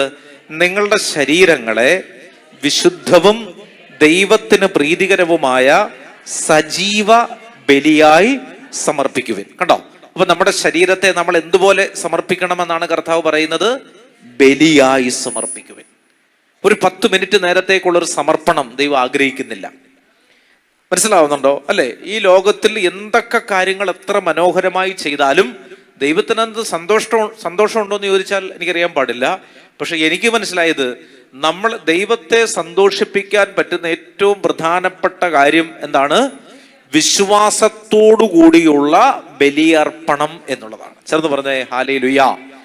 മനസ്സിലാവുന്നുണ്ടോ? വിശ്വാസമാണ് ദൈവത്തിന് ഏറ്റവും പ്രീതികരമായ വസ്തുത. വിശ്വാസത്തെക്കാൾ വലുത് നിന്നിൽ നിന്ന് ദൈവം ഒന്നും ആഗ്രഹിക്കുന്നില്ല. ആ വിശ്വാസത്തിന്റെ പൂർണ്ണതയിലാണ് നമ്മൾ എന്ത് ചെയ്യുന്നത്? ഒരു ബലി അർപ്പിക്കുന്നു. വിശ്വാസം ഇല്ലാതെ അല്ല, ഒരു വിശ്വാസത്തിലാണ് ഒരു ബലി അർപ്പിക്കുന്നത്. അപ്പൊ വചനം പറയുകയാണ്, ഒരിക്കൽ കൂടി വായിച്ചേ. ആകയാൽ സഹോദരരെ, ദൈവത്തിന്റെ കാരുണ്യം അനുസ്മരിച്ചുകൊണ്ട് ഞാൻ നിങ്ങളോട് അപേക്ഷിക്കുന്നു. എന്താ അപേക്ഷിക്കുന്നത്? നിങ്ങളുടെ ശരീരങ്ങളെ വിശുദ്ധവും ദൈവത്തിന് പ്രീതികരവുമായ സജീവ ബലിയായി അർപ്പിക്കുവിൻ. നിർജീവ ബലിയല്ല, സജീവ ബലി എന്ന് പറഞ്ഞാൽ എന്താണ്? എങ്ങനെയും ചാഞ്ഞും ചരിഞ്ഞും ചതഞ്ഞും ഒരു വിശുദ്ധ കുർബാന ദൈവം ആഗ്രഹിക്കുന്നില്ല. മനസ്സിലുണ്ട്? വളരെ ഡൈനമിക് ആയിട്ട്, വളരെ സജീവമായിട്ട് ഉള്ള വിശുദ്ധ കുർബാന മാത്രമേ ദൈവം ആഗ്രഹിക്കുന്നുള്ളൂ. തിരുസഭയുടെ കൽപ്പനയിൽ പോലും അത് പറയുന്നുണ്ട്. തിരുസഭയുടെ പ്രധാനപ്പെട്ട കൽപ്പനകൾ എത്ര ഉണ്ട്? 5 കൽപ്പനകൾ. അതിൽ ഏറ്റവും പ്രധാനപ്പെട്ട ഒരു കൽപ്പനയാണ് വിശുദ്ധ കുർബാന. മുഴുവൻ വിശുദ്ധ കുർബാനയിലും നീ എന്ത് ചെയ്യണം? സംബന്ധിക്കണം. എപ്പോഴെങ്കിലും പോയി കുർബാന, അത് ദൈവം ആഗ്രഹിക്കുന്നില്ല. ചെറുത് പറഞ്ഞ ഹല്ലേലൂയ. അങ്ങനെയുള്ള ബലികളൊന്നും ദൈവം സ്വീകരിക്കുന്നില്ല. മനസ്സിലാവുന്നുണ്ടോ? ഈ ചതഞ്ഞതും ചരിഞ്ഞതുമായ ഒന്നിനെയും ദൈവം സ്വീകരിക്കുന്നില്ല. അതെപ്പോഴും നിങ്ങൾ ഓർത്തോണം. അങ്ങനെയുള്ള കാര്യത്തെ ഒന്നും ദൈവം സ്വീകരിക്കില്ല. അപ്പോൾ വചനം പറയുകയാണ്, നിങ്ങളുടെ ശരീരങ്ങളെ വിശുദ്ധവും ദൈവത്തിന് പ്രീതികരവുമായ സജീവ ബലിയായി നിങ്ങൾ എന്ത് ചെയ്യണം? സമർപ്പിക്കണം. മലാക്കി പുസ്തകം എടുക്കാമോ? മത്തായിയുടെ തൊട്ട് പിന്നിൽ മലാക്കി പ്രവചനമുണ്ട്. മലാക്കി പുസ്തകം വായിച്ചേ. മലാക്കി പ്രവചനത്തിൽ നമ്മളിത് വായിക്കുന്നുണ്ട്. ബലി അർപ്പിക്കുന്നത് ദൈവം സ്വീകരിക്കണമെങ്കിൽ എങ്ങനെ ബലി അർപ്പിക്കുന്നു എന്നുള്ളതും പ്രധാനപ്പെട്ടതാണ്. നമ്മൾ പരിശുദ്ധ കുർബാനയ്ക്ക് പോകുന്നുണ്ടോ എന്നുള്ളതല്ല വിഷയം, മറിച്ച് നമ്മൾ എങ്ങനെയാണ് ഒരു ബലി അർപ്പിക്കുന്നത്. വായിക്കാമോ? 1-ാമത്തെ അധ്യായം, മലാക്കി പ്രവചനം 1-ാമത്തെ അധ്യായം 12 മുതലുള്ള തിരുവചനങ്ങൾ. മലാക്കി 1:12 വായിച്ചേ. കർത്താവിന്റെ ബലിപീഠത്തെ നിന്ദിക്കാം, നിന്ദ്യമായ ഭോജനം അതിൽ അർപ്പിക്കാം എന്ന് കരുതുമ്പോൾ നിങ്ങൾ അതിനെ മലിനമാക്കുന്നു എന്ന് പറഞ്ഞതിന്റെ അർത്ഥം എന്താണ്? രാവിലെ 10 മണിക്കാണ് വിശുദ്ധ കുർബാന. നിങ്ങൾ ചിന്തിക്കുകയാണ് ഒരു 10:30 പോയാൽ മതി എന്ന് പറയുമ്പോൾ തന്നെ നിങ്ങൾ പോകാതെ തന്നെ നിങ്ങൾ നിങ്ങളുടെ ബലിപീഠത്തെ അശുദ്ധമാക്കി. ചേർന്ന് പറഞ്ഞേ ഹല്ലേലൂയാ. അല്ലെ, പള്ളിയിലെ പ്രസംഗമൊക്കെ കഴിഞ്ഞിട്ട് പോയേക്കാം എന്ന് നീ തീരുമാനിക്കുന്ന സമയത്ത് വീട്ടിലിരിക്കുമ്പോൾ തന്നെ ദേവാലയത്തിലെ ബലിപീഠത്തെ നീ അശുദ്ധമാക്കുകയാണ്. അതാണ് വചനം പറയുന്നത്. വായിച്ചേ. കർത്താവിന്റെ ബലിപീഠത്തെ നിന്ദിക്കാം, നിന്ദ്യമായ ഭോജനം അതിൽ അർപ്പിക്കാം എന്ന് കരുതുമ്പോൾ തന്നെ എന്ത് ചെയ്യുകയാണ്? നീ എന്ത് ചെയ്യുന്നു? നിങ്ങൾ അതിനെ മലിനമാക്കുന്നു. മനസ്സിലാവുന്നുണ്ടോ? ഇപ്പൊ ഇന്നേ തീരുമാനിക്കുകയാണ് നാളെ ഇങ്ങനെയൊക്കെ അങ്ങ് ചെയ്യാം, അങ്ങനെയൊക്കെ പോയാൽ മതി, പകുതിയായിട്ട് പോയാലും മതി. മനസ്സിലാവുന്നുണ്ടോ? എന്ന് നീ ചിന്തിക്കുമ്പോൾ തന്നെ പോകാതെ തന്നെ ഒരു ശാപം നിന്റെ തലയിലേക്ക് നീ വിളിച്ചു വരുത്തുകയാണ്. ചേർന്ന് പറഞ്ഞേ ഹല്ലേലൂയാ. മനസ്സിലുണ്ട്. വളരെ പ്രധാനപ്പെട്ടതാണ്. ബലിപീഠത്തെ നിന്ദിച്ചാൽ അതിന് ശിക്ഷ കിട്ടാതെ പോവുകയില്ല. കാരണം പരിശുദ്ധാത്മാവിന്റെ നേരിട്ടുള്ള ഇടപെടലാണ് എവിടെ നടക്കുന്നത്? ബലിപീഠത്തിൽ നടക്കുന്നത്. അല്ലെ, അതിലെ പുരോഹിതൻ പ്രാർത്ഥിക്കുന്നു, പരിശുദ്ധാത്മാവ് ഇറങ്ങി ഈ അപ്പത്തെ കർത്താവിന്റെ ശരീരമാക്കി പൂർത്തിയാക്കട്ടെ. പരിശുദ്ധാത്മാവ് ഇറങ്ങി ഈ വീഞ്ഞിനെ കർത്താവിന്റെ തിരുരക്തമാക്കി പൂർത്തിയാക്കട്ടെ. അപ്പോൾ പരിശുദ്ധാത്മാവ് നേരിട്ട് ആവസിക്കുന്ന ഇടമാണ് ഏത്? ബലിപീഠം. അല്ലെ, എല്ലാ പാപങ്ങളും ക്ഷമിക്കപ്പെടും, പക്ഷേ പരിശുദ്ധാത്മാവിനെതിരെയുള്ള പാപങ്ങൾ എന്ത് ചെയ്യില്ല? ക്ഷമിക്കപ്പെടുകയില്ല. ഈ യുഗത്തിലോ വരാനിരിക്കുന്ന യുഗത്തിലോ അതിന് നിനക്ക് മോചനം ലഭിക്കില്ല. അങ്ങനെയാണ് വചനം പറയുന്നത്. അപ്പൊ അതായത് ദൈവികമായ രഹസ്യങ്ങളെ നിഷേധിക്കാനായിട്ട് പാടില്ല. അതിനെ നമ്മൾ എങ്ങനെയെങ്കിലും അർപ്പിച്ചാൽ മതി എന്ന് വിചാരിക്കരുത്. ബലി അർപ്പിച്ചിട്ടും ദൈവം കേൾക്കുന്നില്ല എന്ന് പരാതി ഉള്ളവര് ഈ ഭാഗം ചിന്തിക്കണം. എങ്ങനെയാണ് നീ അർപ്പിക്കുന്നത്? മനസ്സിലാവുന്നുണ്ടോ? എങ്ങനെയാണ് അർപ്പിക്കുന്നത്? വീട്ടിൽ എപ്പോഴും പ്രാർത്ഥിച്ചിട്ടും ദൈവാനുഗ്രഹം കിട്ടുന്നില്ലെങ്കിൽ അന്നേരം ഓർത്തോണം, പ്രാർത്ഥിക്കാത്തതല്ല വിഷയം, എങ്ങനെ പ്രാർത്ഥിക്കുന്നു. വീട്ടിലുള്ള എല്ലാ ജോലികളും കഴിഞ്ഞ് എല്ലാ ക്ഷീണവും ഭാരത്തോടും കൂടി പ്രാർത്ഥിക്കാനിരുന്ന് പ്രാർത്ഥിക്കുന്നതിന്റെ 2-ാമത്തെ സെക്കൻഡിൽ ഉറങ്ങിപ്പോകുന്ന പ്രാർത്ഥനകൾ അനുഗ്രഹത്തിന് പകരം ശാപം വിളിച്ചു വരുത്തുകയാണ്. ചേർന്ന് പറഞ്ഞേ ഹല്ലേലൂയാ. മനസ്സിലാവുണ്ട്? ഒരുപാട് പ്രാർത്ഥിക്കണമെന്ന് ദൈവം പറഞ്ഞിട്ടില്ല.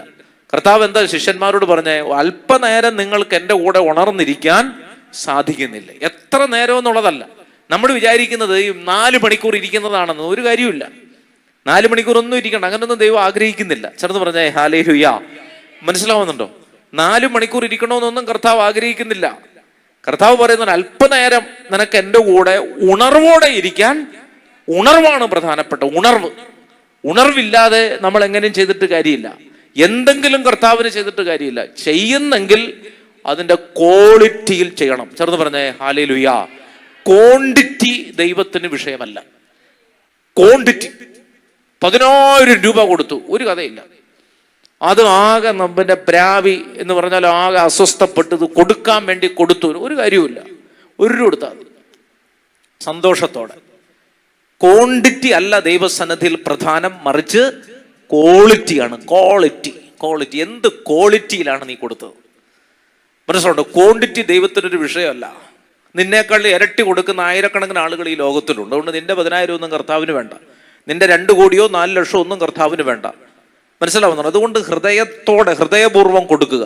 അതുകൊണ്ട് കർത്താവിൻ്റെ ബലിപീഠത്തെ എന്തും ചെയ്യാമെന്ന് കരുതി ആത്മീയ കാര്യങ്ങളിലേക്ക് ഇറങ്ങിത്തിരിക്കരുത്. ചേർന്ന് പറഞ്ഞേ ഹല്ലേലൂയാ.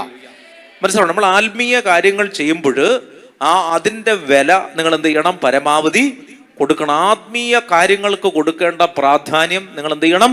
ആത്മീയ കാര്യങ്ങൾക്ക് കൂടി. എല്ലാ കാര്യങ്ങളും കഴിഞ്ഞിട്ട് ദൈവിക കാര്യങ്ങൾ ചെയ്യരുത്. ചേർന്ന് പറഞ്ഞേ ഹല്ലേലൂയാ. ഡാനിയേലച്ചൻ്റെ സഹോദരി ഇടയ്ക്ക് മരിച്ചു, നിങ്ങൾ അറിഞ്ഞല്ലോ. അപ്പോൾ ഈ മരിച്ച സമയത്ത് ഇവിടെ ബൈബിൾ സ്റ്റഡി നടക്കുകയാണ്. ബൈബിൾ സ്റ്റഡി 140ഓളം പേര് ഇവിടെ ബൈബിൾ സ്റ്റഡിയിൽ കൂടുന്ന സമയമാണ്. ഇംഗ്ലീഷ് ബൈബിൾ സ്റ്റഡി നടക്കുകയാണ്, ബൈബിൾ സ്റ്റഡി നടക്കുന്ന സമയമാണ്. അപ്പോൾ ആ സമയത്ത് രാത്രിയിൽ ഞങ്ങൾ ഹോസ്പിറ്റലിൽ പോകും. കുറേ ദിവസം ICUലും വെന്റിലേറ്ററിലൊക്കെ ആയിട്ട് കിടന്നു ചേച്ചി. അപ്പോൾ അതിനുശേഷമാണ് മരണപ്പെട്ടത്. അപ്പോൾ അങ്ങനെ മിക്കവാറും രാത്രികളിൽ ഞങ്ങൾ ഹോസ്പിറ്റലിൽ പോകും, അവിടെ ഇരുന്ന് എല്ലാവരും ഇരുന്ന് പ്രാർത്ഥിക്കും, തിരിച്ചു വരും. രാവിലെ ക്ലാസ്സുകളെല്ലാം ഇവിടെ ഇങ്ങനെ നടക്കും. അപ്പോൾ ഈ മരിക്കുന്നതിനന്ന് രാവിലെ 8:45 ഈ ചേച്ചി മരിക്കുന്നത്. മരിച്ചു കഴിയുമ്പോൾ ഹോസ്പിറ്റലിൽ നിന്ന് എന്നെ വിളിച്ചു കഴിഞ്ഞിട്ട് എന്നോട് പറഞ്ഞു, അച്ഛാ ഇതുപോലെ ചേച്ചി മരിച്ചു. അപ്പോൾ ഡാനിയേൽ അച്ഛനോട് പറയണം, അച്ഛൻ ഇവിടെ ധ്യാനത്തിലാണ്, 9 മണിക്ക് ക്ലാസ് തുടങ്ങണം, 9 മണിക്ക്. അപ്പോൾ അച്ഛൻ ക്ലാസ്സിൽ കയറാൻ വേണ്ടി ലിഫ്റ്റ് വഴി കയറി മേളിലാണ് ക്ലാസ് നടക്കുന്നത്. അവിടെ ചെന്ന് അവിടെ നിൽക്കുമ്പോഴാണ് ഞാൻ വിളിക്കുന്നത്. അച്ഛനെ വിളിച്ച് ഞാൻ പറഞ്ഞു, അച്ഛാ ഇതുപോലെ ചേച്ചി പോയി എന്ന് പറഞ്ഞു. അപ്പോൾ അച്ഛൻ ചോദിച്ചു, പോയോ? എപ്പോഴായിരുന്നു? ഞാൻ പറഞ്ഞു, ഒരു 5 മിനിറ്റ് മുമ്പ് മരിച്ചു. അപ്പം ഞാൻ പ്രതീക്ഷിച്ചിരിക്കുകയാണ് അല്ലേ. അപ്പോൾ അച്ഛൻ പറയുന്ന അടുത്തത് ഞാനിങ്ങനെ എൻ്റെ മനസ്സിലിങ്ങനെ ചിന്തിക്കുകയാണ്. ഞാൻ കോളേജിലാണ്, ഞാൻ അവിടെ നിന്നാണ് അച്ഛനെ വിളിക്കുന്നത്. ഞാൻ വിളിക്കുമ്പോൾ അച്ഛൻ പറയാൻ ഉദ്ദേശിക്കുന്ന കാര്യം കുറച്ചൊക്കെ എനിക്കറിയാം, എങ്കിലും ഞാൻ ഇങ്ങനെ ഒരു കാര്യം ചിന്തിച്ചു. അതായത് അച്ഛൻ എന്നോട് ഒരു കാര്യം ചെയ്യും, നീ പെട്ടെന്ന് വാ, ഇവിടെ നീ ക്ലാസ് എടുക്ക്, ഞാൻ പുനലൂരിലേക്ക് പോകാം. കാരണം സഹോദരിയാണ് മരിച്ചിരിക്കുന്നത്, മരണം നമ്മൾ പ്രതീക്ഷിക്കുന്നുമുണ്ട്. അപ്പോൾ അതിനുവേണ്ടി നമ്മളൊക്കെ ആത്മീയമായിട്ട് ഇങ്ങനെ ഒരുങ്ങിക്കൊണ്ടിരിക്കുന്ന ഒരു സമയം. ഞങ്ങളിങ്ങനെ ചേച്ചിയെ പ്രാർത്ഥനയോടുകൂടി യാത്രയാക്കാൻ വേണ്ടി ഇരിക്കുകയാണ്. ഓരോ വിശുദ്ധ കുർബാനയിലും, ഇവിടെ അച്ഛന്മാർ അർപ്പിക്കുന്ന എല്ലാ വിശുദ്ധ കുർബാനയിലും ഈ യാത്രയ്ക്ക് വേണ്ടി ഞങ്ങളൊരു 5 ദിവസമായിട്ട് പ്രാർത്ഥിച്ചുകൊണ്ടേയിരിക്കുകയാണ്. അങ്ങനെ അനേക ബലികൾക്കിടയിലാണ് ഈ സഹോദരി പോയത്. ചേർന്ന് പറഞ്ഞ ഹല്ലേലൂയ. അപ്പോൾ അങ്ങനെ അപ്പോൾ അച്ഛൻ ക്ലാസ്സിലേക്ക് കയറാനായിട്ട് വാതിൽക്ക് നിൽക്കുമ്പോഴാണ് വിളിക്കുന്നത്. അപ്പോൾ ഈ മരണവാർത്ത ഇങ്ങനെ ഒരു വരാൻ സാധ്യതയുള്ളത് കൊണ്ട് അച്ഛൻ്റെ കയ്യിൽ ഫോൺ എപ്പോഴും ഉണ്ട്. അപ്പോൾ അച്ഛൻ ഇങ്ങനെ എന്നോട്, ഇപ്പം ഞാൻ ഉദ്ദേശിക്കുന്ന കാര്യം എന്താണ്, അച്ഛൻ പറയും നീ പെട്ടെന്ന് വാ. അപ്പം ഞാൻ എന്ത് ചെയ്യാം, അച്ഛൻ പുനലൂരിലേക്ക് പോകാം, പെട്ടെന്ന് വരൂ എന്ന്. അങ്ങനെയാണ് ഞാൻ കേൾക്കാൻ ആഗ്രഹിക്കുന്നത്. അച്ഛൻ എന്നോട് പറഞ്ഞു, ഞാൻ ക്ലാസ്സിൽ കയറാൻ പോവാണ്, ഒരു കാര്യം ചെയ്യും, നീ പെട്ടെന്ന് പുനലൂരിലേക്ക് പോകൂ, ഞാൻ ക്ലാസ് കഴിഞ്ഞിട്ട് വരാം എന്ന് പറഞ്ഞു. അച്ഛൻ പറഞ്ഞതിൽ എനിക്ക് അത്ഭുതമില്ല, മനസ്സിലാവുണ്ട്, അങ്ങനെ പറയുള്ളൂ. ചേർന്ന് പറഞ്ഞേ ഹല്ലേലൂയ.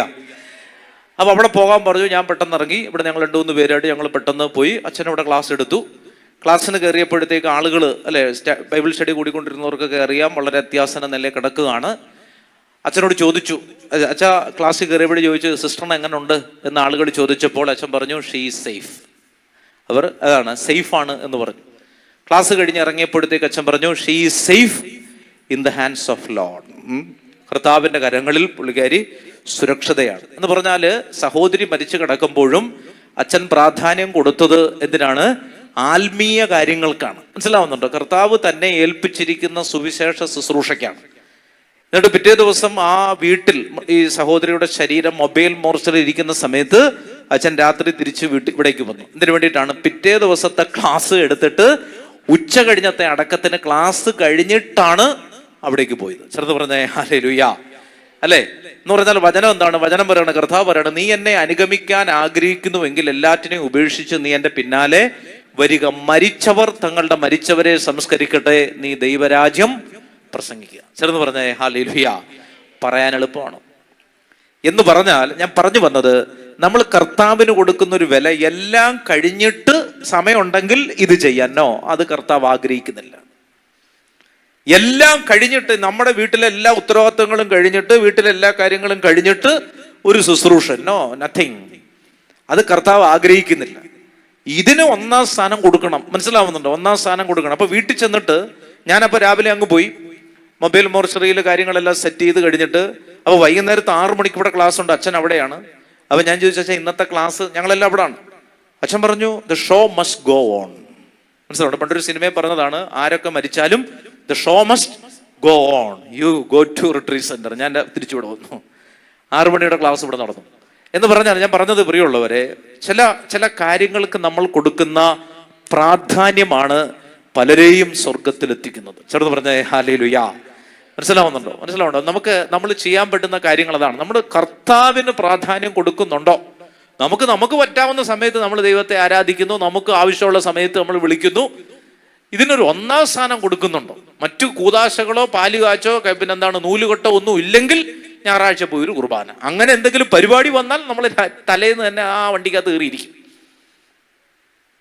മനസ്സിലാവുണ്ടോ? ഒന്നും ഇല്ലെങ്കിൽ ഞായറാഴ്ചത്തെ കുർബാന, എന്തെങ്കിലും ഉണ്ടെങ്കിൽ പിന്നെ പോയി, പിന്നെ അന്ന് പിന്നെ കുർബാനയില്ല, അത് പിന്നെ തിങ്കളാഴ്ച എങ്ങാനും കാണാമെന്ന് വിചാരിക്കും. അങ്ങനെയുള്ള കുർബാനകളെയോ പ്രാർത്ഥനകളെയോ ബലിയർപ്പണങ്ങളെയോ കർത്താവ് എന്ത് ചെയ്യുന്നില്ല? സ്വീകരിക്കുന്നില്ല.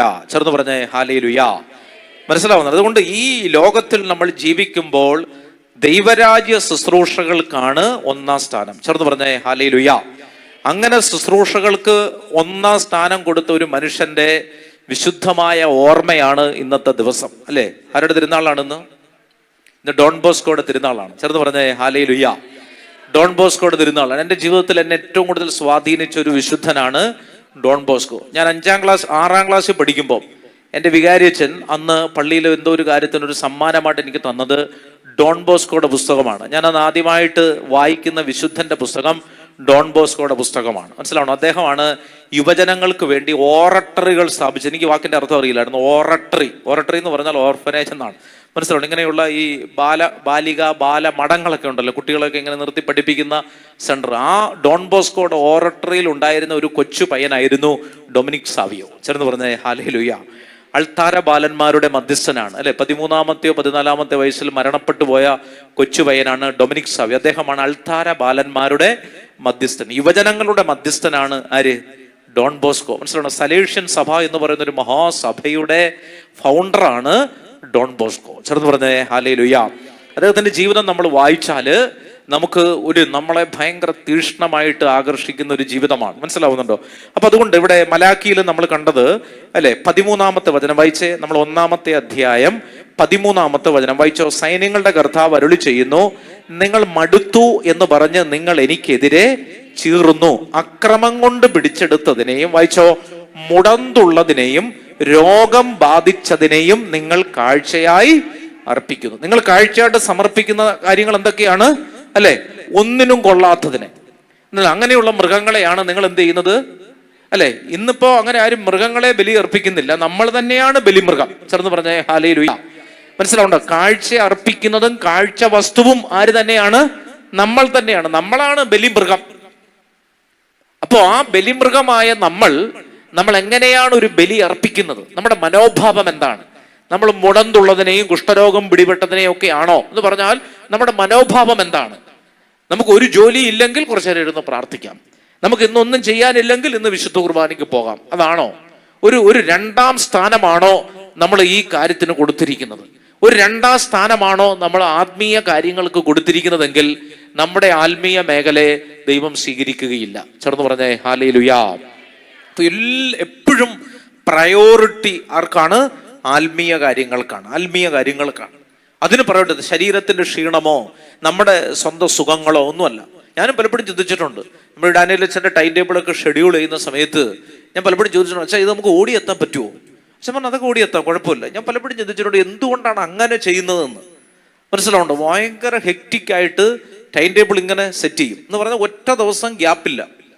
ഇവിടെ ഞാൻ ഓർക്കുന്നുണ്ട്, കഴിഞ്ഞ ഡിസംബർ 3-ാം തീയതി നമ്മൾ ഇവിടെ ഒരു ശുശ്രൂഷ തുടങ്ങിയിട്ട് ആ ശുശ്രൂഷ അവസാനിച്ച് ഇന്നലെ രാത്രിയിലാണ് അച്ഛൻ അമേരിക്കയിൽ നിന്ന് വന്നത്. ചേർന്ന് പറഞ്ഞേ ഹല്ലേലൂയ. എന്ന് പറഞ്ഞാൽ ഡിസംബർ 3-ാം തീയതി കണ്ടിന്യൂസ്. ഡിസംബർ 25-ന് പോലും ഫ്രീ ഇല്ലായിരുന്നു, അല്ലെ? ഞാനൊരു മേന്മ പറയാൻ വേണ്ടി പറഞ്ഞതല്ല, കർത്താവ് ഉപയോഗിക്കുന്നത് കൊണ്ട് നമ്മൾ ചെയ്യുന്നു മാത്രമേ ഉള്ളൂ. നമ്മൾ ബലഹീന പാത്രങ്ങളാണ്. പക്ഷേ നമ്മൾ കൊടുക്കുന്ന ഒരു സമർപ്പണമുണ്ട്. മനസ്സിലാവുന്നുണ്ടോ? നമ്മൾ എളുപ്പമല്ല. പല രാജ്യങ്ങളിലേക്ക്, പല സ്ഥലങ്ങളിലേക്ക് അങ്ങോട്ട് പോവുക ഇങ്ങോട്ട് പോവുക എന്ന് പറഞ്ഞാൽ നമ്മൾ ഈ കാണുന്ന ഒരു കളറല്ല അതിനുള്ളത്. ഭയങ്കര ബുദ്ധിമുട്ടായ ഒരു കാര്യമാണത്. അപ്പോൾ ഒരാൾ എന്തുകൊണ്ടാണ് അത് ഒരു ദൈവകൃപ ഒരു സ്ഥലത്ത് വീഴാനുള്ളൊരു കാരണം എന്താണ്? അതിന് പിന്നിൽ ആത്മീയ കാര്യങ്ങൾക്ക്, ബലിയർപ്പണത്തിന്, മനസ്സിലാവുന്നുണ്ട്, നമ്മളെ സ്വന്തമായിട്ട് ബലിയായി കർത്താവിന് കൊടുക്കുന്നതിന് മടിയില്ലാതിരിക്കുക. അതിനകത്ത് റെസ്റ്റൊന്നുമില്ല. ചേർന്ന് പറഞ്ഞേ ഹല്ലേലൂയ. അല്ലേ? വിശ്രമമല്ല ആരിലാണ്? കർത്താവിലാണ്. മനസ്സിലാവുന്നുണ്ടോ? അല്ലേ? ഞാൻ ഉറങ്ങുന്നു, ഉണർന്നെഴുന്നേൽക്കുന്നത് ആരുടെ കൈകളിലാണെന്നാണ് സങ്കീർത്തനം പറയുന്നത്? കർത്താവിന്റെ കൈകളിലാണ്. കട്ടിലേ കിടന്നാണ് ഉറങ്ങിയത്, പക്ഷെ ഉണർന്നെഴുന്നേൽക്കുന്നത് ആരുടെ കയ്യിലാണ്? കർത്താവിന്റെ കരങ്ങളിലാണ്. ചേർന്ന് പറഞ്ഞേ ഹല്ലേലൂയ. ഒന്ന് എഴുന്നേറ്റെ. ശക്തമായിട്ട് നമുക്ക് കർത്താവിനെ ഒരു നിമിഷം ഒന്ന് ആരാധിക്കാം. നമ്മുടെ ബലിയർപ്പണങ്ങളിൽ വന്നു പോയിട്ടുള്ള എല്ലാ കുറവുകളെയും ഓർത്ത് നമുക്കൊന്ന് പരിഹാരം ചെയ്ത് കരങ്ങൾ ഉയർത്തി ഒന്ന് പ്രാർത്ഥിക്കട്ടെ. ഹല്ലേലൂയ, ഹല്ലേലൂയ, ഹല്ലേലൂയ. ശക്തിയോടെ സ്തുതിക്കട്ടെ, സ്തുതിക്കട്ടെ, സ്തുതിക്കട്ടെ. വലിയൊരു അഭിഷേകം വ്യാപരിക്കണമേ കർത്താവേ. ഈ കൂട്ടായ്മ മുഴുവനിലേക്ക് ആത്മീയ മേഖലകളെ ഉണർത്തണമേ കർത്താവേ. ആത്മീയ മേഖലകളിൽ ഉണർവ് വ്യാപരിക്കണമേ കർത്താവേ. ആത്മീയ മേഖലകൾ ഉണരട്ടെ കർത്താവേ. മൂടിപ്പൊതിഞ്ഞു കിടക്കുന്ന ജീവിതങ്ങൾ കർത്താവേ, കിടക്കയിൽ ചുഴുക്കുറ്റിയിൽ കതകുന്ന പോലെ ആത്മീയ മേഖലയിൽ വരണ്ട് കിടക്കുന്ന ജീവിതങ്ങളെ ചൂടുപിടിപ്പിക്കണമേ കർത്താവേ. ഇതാ വരണ്ട ഭൂമിയിൽ ഞാനൊരു നീരുറവ ഒഴുക്കുമെന്ന യേശയ്യാ പ്രവചനം ഇവിടെ സംഭവിക്കണമേ കർത്താവേ. ശക്തിയോടെ സ്തുതിക്കട്ടെ, സ്തുതിക്കട്ടെ, സ്തുതിക്കട്ടെ. ഹല്ലേലൂയ, ഹല്ലേലൂയ, ഹല്ലേലൂയ, ഹല്ലേലൂയ, ഹല്ലേലൂയ, ഹല്ലേലൂയ, ഹല്ലേലൂയ, ഹല്ലേലൂയ, ഹല്ലേലൂയ, ഹല്ലേലൂയ, ഹല്ലേലൂയ. യേശുവേ ആരാധന, ആരാധന, ആരാധന, ആരാധന, ആരാധന. ഹല്ലേലൂയ, ഹല്ലേലൂയ, ഹല്ലേലൂയ, ഹല്ലേലൂയ. പ്രിയമുള്ളവരെ, നമ്മുടെ ജീവിതത്തെ കർത്താവിന് സജീവ ബലിയായി നിങ്ങൾ സമർപ്പിക്കും. ഇതാണ് റോമാലേഖനം 12 നമ്മൾ കണ്ടത്. നമ്മുടെ ശരീരത്തെ സജീവ ബലിയായി നമ്മൾ കർത്താവിന്. അപ്പൊ ഈ ലോകത്തിൽ ദൈവം നമ്മളിൽ നിന്ന് ആഗ്രഹിക്കുന്ന ഏറ്റവും പ്രധാനപ്പെട്ട കാര്യം എന്താണ്? സജീവമായ ഒരു ആരാധന അല്ലെങ്കിൽ ഒരു ബലി നമ്മൾ കർത്താവിന് അർപ്പിക്കുക എന്നുള്ളതാണ്. ജോബിന്റെ പുസ്തകം 34 അധ്യായം എടുക്കാമോ? ജോബിന്റെ പുസ്തകം 34 അധ്യായം. നമ്മൾ എന്തുകൊണ്ട് ഓരോ നിമിഷവും ദൈവത്തെ സ്തുതിക്കുന്നത് എന്തിനാണ്? നമ്മൾ കർത്താവിനോട് ചേർന്ന് ജീവിക്കേണ്ടതിന്റെ ആവശ്യം എന്താണ്? അതാണ് ജോബിന്റെ പുസ്തകം 34 അധ്യായം 10 മുതലുള്ള തിരുവചനങ്ങൾ വായിച്ചേ. ജോബിന്റെ പുസ്തകം 34:10. ജോബ് സങ്കീർത്തനങ്ങൾക്ക് തൊട്ട് മുൻപിലാണ് ജോബ്. ജോബിന്റെ പുസ്തകം 34:10 മുതലുള്ള തിരുവചനം വായിക്കാമോ? അതിനാൽ വിജ്ഞാനികളെ കേൾക്കുവിൻ, ദൈവം ഒരിക്കലും ദുഷ്ടത പ്രവർത്തിക്കുന്നില്ല, സർവശക്തൻ വഞ്ചന കാണിക്കുന്നില്ല, പ്രവൃത്തിക്കൊത്ത് അവിടുന്ന് മനുഷ്യന് പ്രതിഫലം നൽകുന്നു, അർഹതയ്ക്കൊത്ത് അവന്. ആ വചനം പ്രത്യേകം ഒന്ന് സൂക്ഷിച്ച് വായിക്കണം. ഒരിക്കൽ കൂടി വായിച്ചേ. പ്രവൃത്തിക്കൊത്ത് അവിടുന്ന് മനുഷ്യന് പ്രതിഫലം നൽകുന്നു. അടുത്തത് എന്താണ്? അർഹതയ്ക്കൊത്ത് അവന് ലഭിക്കുന്നു. വചനം വളരെ പ്രധാനപ്പെട്ടതാണ്. അർഹതയ്ക്കൊത്ത് അവൻ എന്ത് ചെയ്യുന്നു? നമുക്ക് നൽകുന്നു. അപ്പൊ നമുക്ക് നൽകുന്നതിന്റെ മാനദണ്ഡം എന്താണ്? അർഹതയാണ്. ചേർന്ന് പറഞ്ഞേ ഹല്ലേലൂയ. ഈ അർഹത നമ്മൾ എങ്ങനെ നേടുന്നു എന്നുള്ളത് നമുക്ക് പിന്നെ സംസാരിക്കാം. അപ്പൊ ആ വചനം ഒരിക്കൽ കൂടി വായിച്ചേ. പ്രവൃത്തിക്കൊത്ത് അവിടുന്ന് മനുഷ്യന് പ്രതിഫലം നൽകുന്നു, അർഹതയ്ക്കൊത്ത് അവന് ലഭിക്കുന്നു. അടുത്ത വചനം, ദൈവം ദുഷ്ടത പ്രവർത്തിക്കുകയില്ല, സത്യം, സർവശക്തൻ നീതി നിഷേധിക്കുകയില്ല. ഭൂമിയുടെ ചുമതല അവിടുത്തെ ഏൽപ്പിച്ചത് ആരാണ്? ലോകം മുഴുവൻ അവിടുത്തെ ചുമലിൽ വച്ചു കൊടുത്തത് ആരാണ്? അവിടുന്ന് തന്റെ ചൈതന്യം തന്നിലേക്ക് പിൻവലിച്ചാൽ, തന്റെ ശ്വാസം തന്നിലേക്ക് തിരിച്ചെടുത്താൽ എല്ലാ ശരീരവും ഒന്നോടെ നശിക്കും. മനുഷ്യൻ പൊടിയിലേക്ക് മടങ്ങും. വിവേകമുണ്ടെങ്കിൽ നീ ഇത് കേൾക്കുക, ഞാൻ പറയുന്നത് ശ്രദ്ധിക്കുക. ചേർന്ന് പറഞ്ഞേ ഹല്ലേലൂയ. പറഞ്ഞേ ഹല്ലേലൂയ. അപ്പൊ വചനം പറയുകയാണ്, അർഹതയ്ക്കൊത്ത് അവൻ നമുക്ക് നൽകുന്നു. ചേർന്ന് പറഞ്ഞേ ഹല്ലേലൂയ. എന്താണ് അർഹത? അല്ലെ, അർഹത എങ്ങനെയാണ് നമ്മുടെ ജീവിതത്തിൽ വരുന്നത്? അർഹത എന്തെന്ന് ചോദിച്ചാൽ എന്താണ്? നമ്മൾ എങ്ങനെയാണ് അർഹരായി തീരുന്നത്? യെശയ്യാ പ്രവചനം 44 അധ്യായം എടുത്ത്. യെശയ്യാ പ്രവചനം 44 അധ്യായം 44 അധ്യായം 3 വചനം വായിക്കാമോ? യെശയ്യാ പ്രവചനം 44:3 വായിച്ചേ. വരണ്ട ഭൂമിയിൽ ജലവും ഉണങ്ങിയ നിലത്ത് അരുവികളും ഞാൻ ഒഴുക്കും. നിന്റെ സന്തതികളുടെ മേൽ എൻ്റെ ആത്മാവും നിന്റെ മക്കളുടെ മേൽ എൻ്റെ അനുഗ്രഹവും ഞാൻ വർഷിക്കും. അപ്പൊ നേരത്തെ നമ്മൾ ജോബിൽ കണ്ടത് എന്താണ്? അർഹതയുള്ളവർക്ക് നൽകപ്പെടുന്നു, അല്ലെ? ഇവിടെ മറ്റൊരു വചനം ഞാൻ എടുത്തത് ഈ 44 അധ്യായം 3 നമ്മൾ കുറെ അനുഗ്രഹങ്ങളെ പറ്റി കാണുകയാണ്. എന്താണ് അനുഗ്രഹം? വരണ്ട ഭൂമിയിൽ ജലവും ഉണങ്ങിയ നിലത്ത് അരുവികളും ഞാൻ ഒഴുക്കും. നിന്റെ സന്തതികളുടെ മേൽ എൻ്റെ ആത്മാവും നിന്റെ മക്കളുടെ മേൽ എൻ്റെ അനുഗ്രഹവും ഞാൻ എന്ത് ചെയ്യും? വർഷിക്കും. ചേർന്ന് പറഞ്ഞേ ഹല്ലേലൂയ. അപ്പൊ വചനം പറയുകയാണ്, വരണ്ട ഭൂമിയിൽ ജലം ഒഴുക്കും. വരണ്ട ഭൂമി എന്ന് പറഞ്ഞാൽ, ബൈബിളിൽ വരണ്ട ഭൂമി എന്ന് പറഞ്ഞാൽ മനുഷ്യൻ തീർന്നെടുത്ത് എന്ന് പറഞ്ഞാൽ മനുഷ്യന് പ്രവർത്തിക്കാൻ പറ്റുന്നതിന്റെ അവസാനം. അതാണ് വരണ്ട. ഇനി അതിനപ്പുറത്തേക്ക് അവരിനി പ്രവർത്തിക്കാനായിട്ട് സാധിക്കുകയില്ല, അല്ലെ? മുന്നോട്ട് പോകാൻ പറ്റില്ല, മുമ്പിൽ വലിയൊരു മതിലാണ്, ഇനി മുന്നോട്ട് പോകാൻ പറ്റില്ല. അതാണ് വരണ്ട അവസ്ഥ. ഇനി ഒരു നീരുറവ ഉണ്ടാകുക എന്ന് പറഞ്ഞാൽ അതൊരു അത്ഭുതമാണ്. മനസ്സിലാവുണ്ട്? കാരണം വരണ്ട് കിടക്കണം, എത്ര കുഴിച്ചാലും ഇനി വെള്ളം കിട്ടില്ല. മാനുഷികമായിട്ടുള്ള എന്തെല്ലാം കാര്യങ്ങൾ ചെയ്താലും ആ വഴി തുറക്കപ്പെടുകയില്ല. അങ്ങനെയുള്ള സമയത്ത് കർത്താവിന്റെ വചനം പറയുകയാണ്, ശ്രദ്ധിച്ചു വായിക്കണം. വരണ്ട ഭൂമിയിൽ എന്ത് ചെയ്യുന്നു? അല്ലെ, വരണ്ട ഭൂമിയിൽ ജലം ഉണ്ടാവുമോ? ഇല്ല, വരണ്ട് അങ്ങനെ ജലം ഇല്ലാത്തത് കൊണ്ടാണല്ലോ നമ്മളതിനെ വരണ്ടു എന്ന് പറയുന്നത്. അല്ലെങ്കിൽ വരണ്ടു എന്ന് പറയേണ്ട കാര്യമില്ല. അപ്പോൾ വെള്ളമില്ലാത്ത സ്ഥലത്ത് എന്ന് പറഞ്ഞാൽ കോൺട്രഡിക്ഷൻ ആയിട്ടുള്ള സ്ഥലങ്ങളിലേക്ക് ദൈവാനുഭവം കടന്നു വരും. മനസ്സിലാവുന്നുണ്ട്? നമുക്ക് ഒരർഹതയും ഇല്ലെങ്കിലും കർത്താവിന്റെ അനുഗ്രഹം നമ്മുടെ ജീവിതത്തിൽ വരും. വരണ്ട എന്ന് സൂചിപ്പിക്കുന്നതാണ്. ഇനി അടുത്തത്, വരണ്ട ഭൂമിയിൽ ജലവും ഉണങ്ങിയ നിലത്ത് അരുവികളും ഞാൻ ഒരുക്കും. അല്ലെ, 1-2 കപ്പ് വെള്ളമല്ല, ഒരു വലിയ ഒരു അരുവി തന്നെ നിനക്ക് വേണ്ടി ഒഴുകും. വായിച്ച്, നിന്റെ സന്തതികളുടെ മേൽ എൻ്റെ ആത്മാവും നിന്റെ മക്കളുടെ മേൽ എൻ്റെ അനുഗ്രഹവും ഞാൻ വർഷിക്കും. ഇതൊരു അനുഗ്രഹമാണ്, ഒരു പ്രോമിസാണ്, വാഗ്ദാനമാണ്. ഇപ്പൊ ഡാനിയേൽ അച്ഛൻ പറയുന്നത് നിങ്ങൾ കേട്ടിട്ടുണ്ടാകും. ബൈബിളിൽ ഒത്തിരി വാഗ്ദാനങ്ങളുണ്ട്, 8500-ലധികം വാഗ്ദാനങ്ങളുണ്ട്. ഈ വാഗ്ദാനങ്ങൾക്കെല്ലാം പിന്നിൽ എന്തുണ്ട്? ഒരു കണ്ടീഷൻ ഉണ്ട്. ചേട്ടന്ന് പറഞ്ഞേ ഹല്ലേലൂയ. ഒരനുഗ്രഹം കിട്ടണമെങ്കിൽ ഒരു കണ്ടീഷൻ അതിന് മുൻപിലുണ്ട്. അങ്ങനെയാണ് ബൈബിളിന്റെ പാറ്റേൺ. ഒരു പ്രോമിസ് പറഞ്ഞിരിക്കുന്നു, ഒരു വാഗ്ദാനം പറഞ്ഞിരിക്കുന്നു. അത് കിട്ടണമെങ്കിൽ വെറുതെ ഇരുന്നാൽ കിട്ടില്ല. എന്ത് കിട്ടണം? ആ കണ്ടീഷൻ നമ്മൾ എന്ത് ചെയ്യണം? നിബന്ധനകൾ പാലിക്കണം. ഈ അനുഗ്രഹത്തിന്റെ, ഈ പ്രോമിസിന്റെ നിബന്ധന എന്താണ്? 1 മുതലുള്ള വചനം വായിച്ചേ.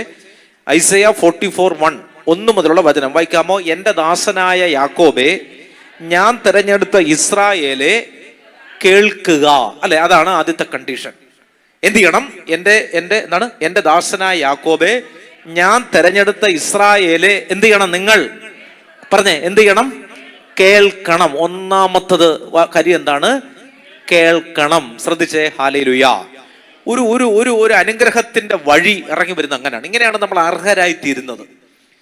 അപ്പൊ എങ്ങനെയാണ് നമ്മളൊരു ദൈവാനുഗ്രഹത്തിന് അർഹത പ്രാപിക്കുന്നതെന്ന് ചോദിച്ചാൽ മാനുഷികമായിട്ടുള്ള ക്വാളിഫിക്കേഷൻസ് അല്ല. ഒറ്റ കാര്യമുള്ളൂ. വായിച്ചേ, അവിടെ ഒരു സൂചന വചനം നൽകുന്നുണ്ട്. ഇസ്രായേലെ, നീ എന്ത് ചെയ്യണം? കർത്താവിനെ എന്ത് ചെയ്യണം? കേൾക്കണം. പറഞ്ഞേ, എന്ത് ചെയ്യണം?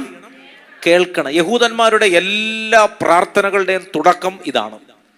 ഹിയർ ഓ ഇസ്രായേൽ എന്നാണ് അവർ പ്രാർത്ഥന തുടങ്ങുമ്പോൾ ആദ്യം പറയുന്നത്. അങ്ങനെയാണ്, ഹിയർ ഓ ഇസ്രായേൽ, ഇസ്രായേലെ കേൾക്കുക. അങ്ങനെയാണ് തുടങ്ങുന്നത്. ഇസ്രായേലെ നിങ്ങൾ എന്ത് ചെയ്യുക? കേൾക്കുക. ഷമ്മാ ഓ ഇസ്രായേൽ. യഹൂദന്മാരുടെ എല്ലാ പ്രാർത്ഥനകളും ആരംഭിക്കുന്നത് അങ്ങനെയാണ്. ഇസ്രായേലെ നീ കേൾക്കുക. ഹിയർ ഓ ഇസ്രായേൽ എന്നാണ് പ്രാർത്ഥന. അല്ലെ, ഇസ്രായേലെ നീ എന്ത് ചെയ്യുക? നീ കേൾക്കുക. അപ്പൊ ഒന്നാമത്തെ കാര്യം എന്താണ്? നിങ്ങൾ എന്ത് ചെയ്യണം? കേൾക്കണം. ഈ കേൾക്കുന്ന എന്തിനാണെന്ന് ഞാൻ പറഞ്ഞു തരാം. കേൾക്കുക. ഇസ്രായേലെ കേൾക്കുക. അടുത്ത വചനം വായിച്ച്, നിന്നെ സൃഷ്ടിക്കുകയും ഗർഭപാത്രത്തിൽ നിനക്ക് രൂപം നൽകുകയും നിന്നെ സഹായിക്കുകയും ചെയ്യുന്ന കർത്താവ് അരുളി ചെയ്യുന്നു, എൻ്റെ ദാസനായ യാക്കോബേ, ഞാൻ തിരഞ്ഞെടുത്ത ജഷ്റൂണെ എന്ന് പറഞ്ഞാൽ ഇസ്രായേൽ എന്ന് അർത്ഥമാണ്. ജഷ്റൂണെ നീ എന്ത് ചെയ്യേണ്ട?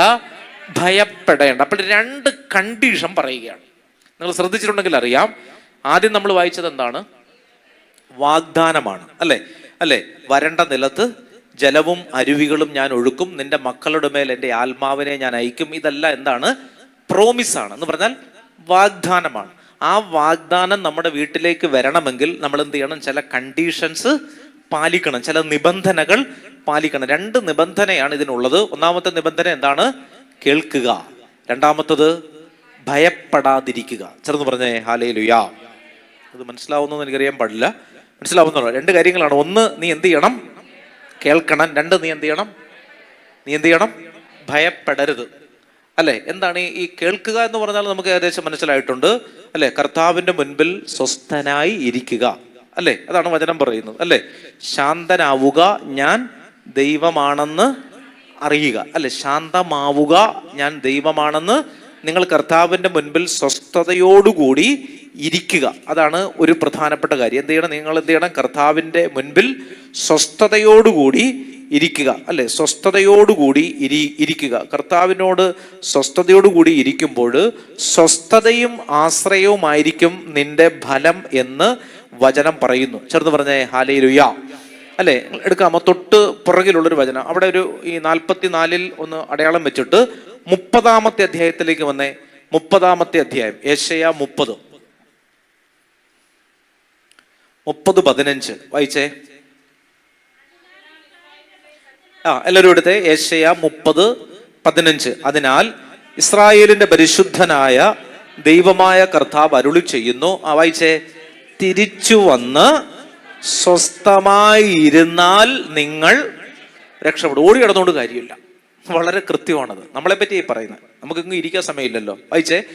അതിനാൽ ഇസ്രായേലിന്റെ പരിശുദ്ധനായ ദൈവമായ കർത്താവ് അരുളി ചെയ്യുന്നു, തിരിച്ചു വന്ന് എന്ത് ചെയ്യണം? എവിടെ ഇരിക്കണം? എവിടെ ഇരിക്കേണ്ടത്? റോഡിലെ കലിങ്ങിലല്ല. എവിടെ ഇരിക്കേണ്ടത്? കർത്താവിന്റെ മുൻപിൽ സ്വസ്ഥതയോടുകൂടി നിങ്ങൾ എന്ത് ചെയ്യണം? ഇരുന്നാൽ നിങ്ങൾ രക്ഷപ്പെടുന്നു. ഇരുന്ന് വെറുതെ ഇരിക്കുകയല്ല. ഇരിക്കുമ്പോഴാണ് നമ്മൾ എന്ത് ചെയ്യുന്നത്? കേൾക്കുന്നത്. ചേർന്ന് പറഞ്ഞേ ഹല്ലേലൂയ. ഇരിക്കുമ്പോഴാണ് എന്ത് ചെയ്യുന്നത്? കേൾക്കുന്നത്. മനസ്സിലാവണം. മനസ്സ് കർത്താവിന്റെ മുൻപിൽ ഇരുന്നാലേ മനസ്സുകൊണ്ട് നമുക്ക് ദൈവത്തെ കേൾക്കാൻ പറ്റുകയുള്ളൂ. ചേർന്ന് പറഞ്ഞേ ഹല്ലേലൂയ. അല്ലേ? അപ്പോ വായിച്ചേ. നിങ്ങൾ സ്വസ്ഥതയോടുകൂടി എന്ത് ചെയ്യണം? എൻ്റെ മുൻപിൽ ഇരിക്കണം. അല്ലെ? സ്വസ്ഥമായി ഇരുന്നാൽ നിങ്ങൾ രക്ഷപ്പെടും. അടുത്ത വചനം വായിച്ചേ. സ്വസ്ഥതയും ആശ്രയവുമായിരിക്കും നിങ്ങളുടെ ബലം. അല്ലെ? പക്ഷെ നമ്മുടെ സ്വഭാവം അനുസരിച്ച് നമ്മൾ എന്ത് ചെയ്യുന്നു? താഴോട്ട് വായിച്ചേ. എന്നാൽ നിങ്ങൾ അങ്ങനെ ആയിരിക്കുകയില്ല.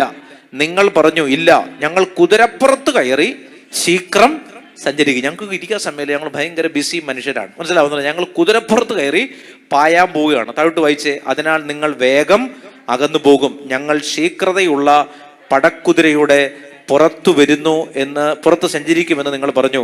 അതിനാൽ നിങ്ങളെ പിന്തുടരുന്നവരും അതിവേഗമായിരിക്കും വരുന്നത്.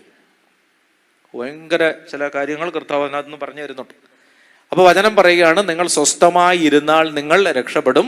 സ്വസ്ഥതയും ആശ്രയവുമായിരിക്കും നിങ്ങളുടെ ബലം. അല്ലെ? അപ്പൊ നമ്മൾ പറഞ്ഞു, നമ്മൾ അങ്ങനെ ആയിരിക്കത്തില്ല, ഞങ്ങൾ കുതിരപ്പുറത്ത് കയറി പായാൻ പോവാണ്. അപ്പോൾ കർത്താവ് പറഞ്ഞു, നിങ്ങൾ കുതിരപ്പുറത്താണ് വരുന്നതെങ്കിൽ നിങ്ങളെ പിന്തുടർന്നു വരുന്നവരും അതിനേക്കാൾ വേഗത്തിലായിരിക്കും. മനസ്സിലാവുന്നുണ്ടോ ഇത്? അതായത് കർത്താവിൽ നിന്ന് നീ അകന്നു പൊക്കൊണ്ടിരുന്നാൽ നിന്റെ പിന്നാലെ വരുന്ന പിശാച് അകലുന്നാൽ നീ കാണിച്ച സ്പീഡിനേക്കാൾ വേഗത്തിലായിരിക്കും നിന്റെ അടുത്തേക്ക് വരുന്നത്. ഞാൻ എന്താ പറഞ്ഞത് ഇനി നിങ്ങൾ എന്നോട് ചോദിക്കരുത്. അപ്പോ കർത്താവ് പറഞ്ഞത് എന്താണ്? നിങ്ങൾ അല്ലേ? അപ്പൊ നമ്മൾ പറഞ്ഞു നമ്മൾ കുതിരപ്പുറത്ത് കയറി വരാൻ പോവാണ്. അപ്പൊ കർത്താവ് പറഞ്ഞു, നിങ്ങളെ പിന്തുടരുന്നവരും എങ്ങനെയായിരിക്കും വരുന്നത്? കുതിരപ്പുറത്താണ്. അപ്പോൾ ഇനി യെശയ്യാ 44 വരികയാണ്. അപ്പോൾ ഇസ്രായേലെ നിങ്ങൾ എന്ത് ചെയ്യുക? നിങ്ങൾ കേൾക്കുക. ചേർന്ന് പറഞ്ഞേ ഹല്ലേലൂയ. അപ്പോ ഈ കേൾക്കുന്നതിന് ചില പ്രധാനപ്പെട്ട കാര്യങ്ങളുണ്ട്. അല്ലെ? കേൾക്കണം എന്നുള്ളതിന് ചില പ്രധാനപ്പെട്ട കാര്യങ്ങൾ. അപ്പോൾ നമ്മൾ ദൈവത്തെ കേൾക്കുക എന്നുള്ളത് വളരെ പ്രധാനപ്പെട്ട കാര്യമാണ്. അടുത്ത റോമാലേഖനം 10. എന്തുകൊണ്ടാണ് കേൾക്കേണ്ടത്?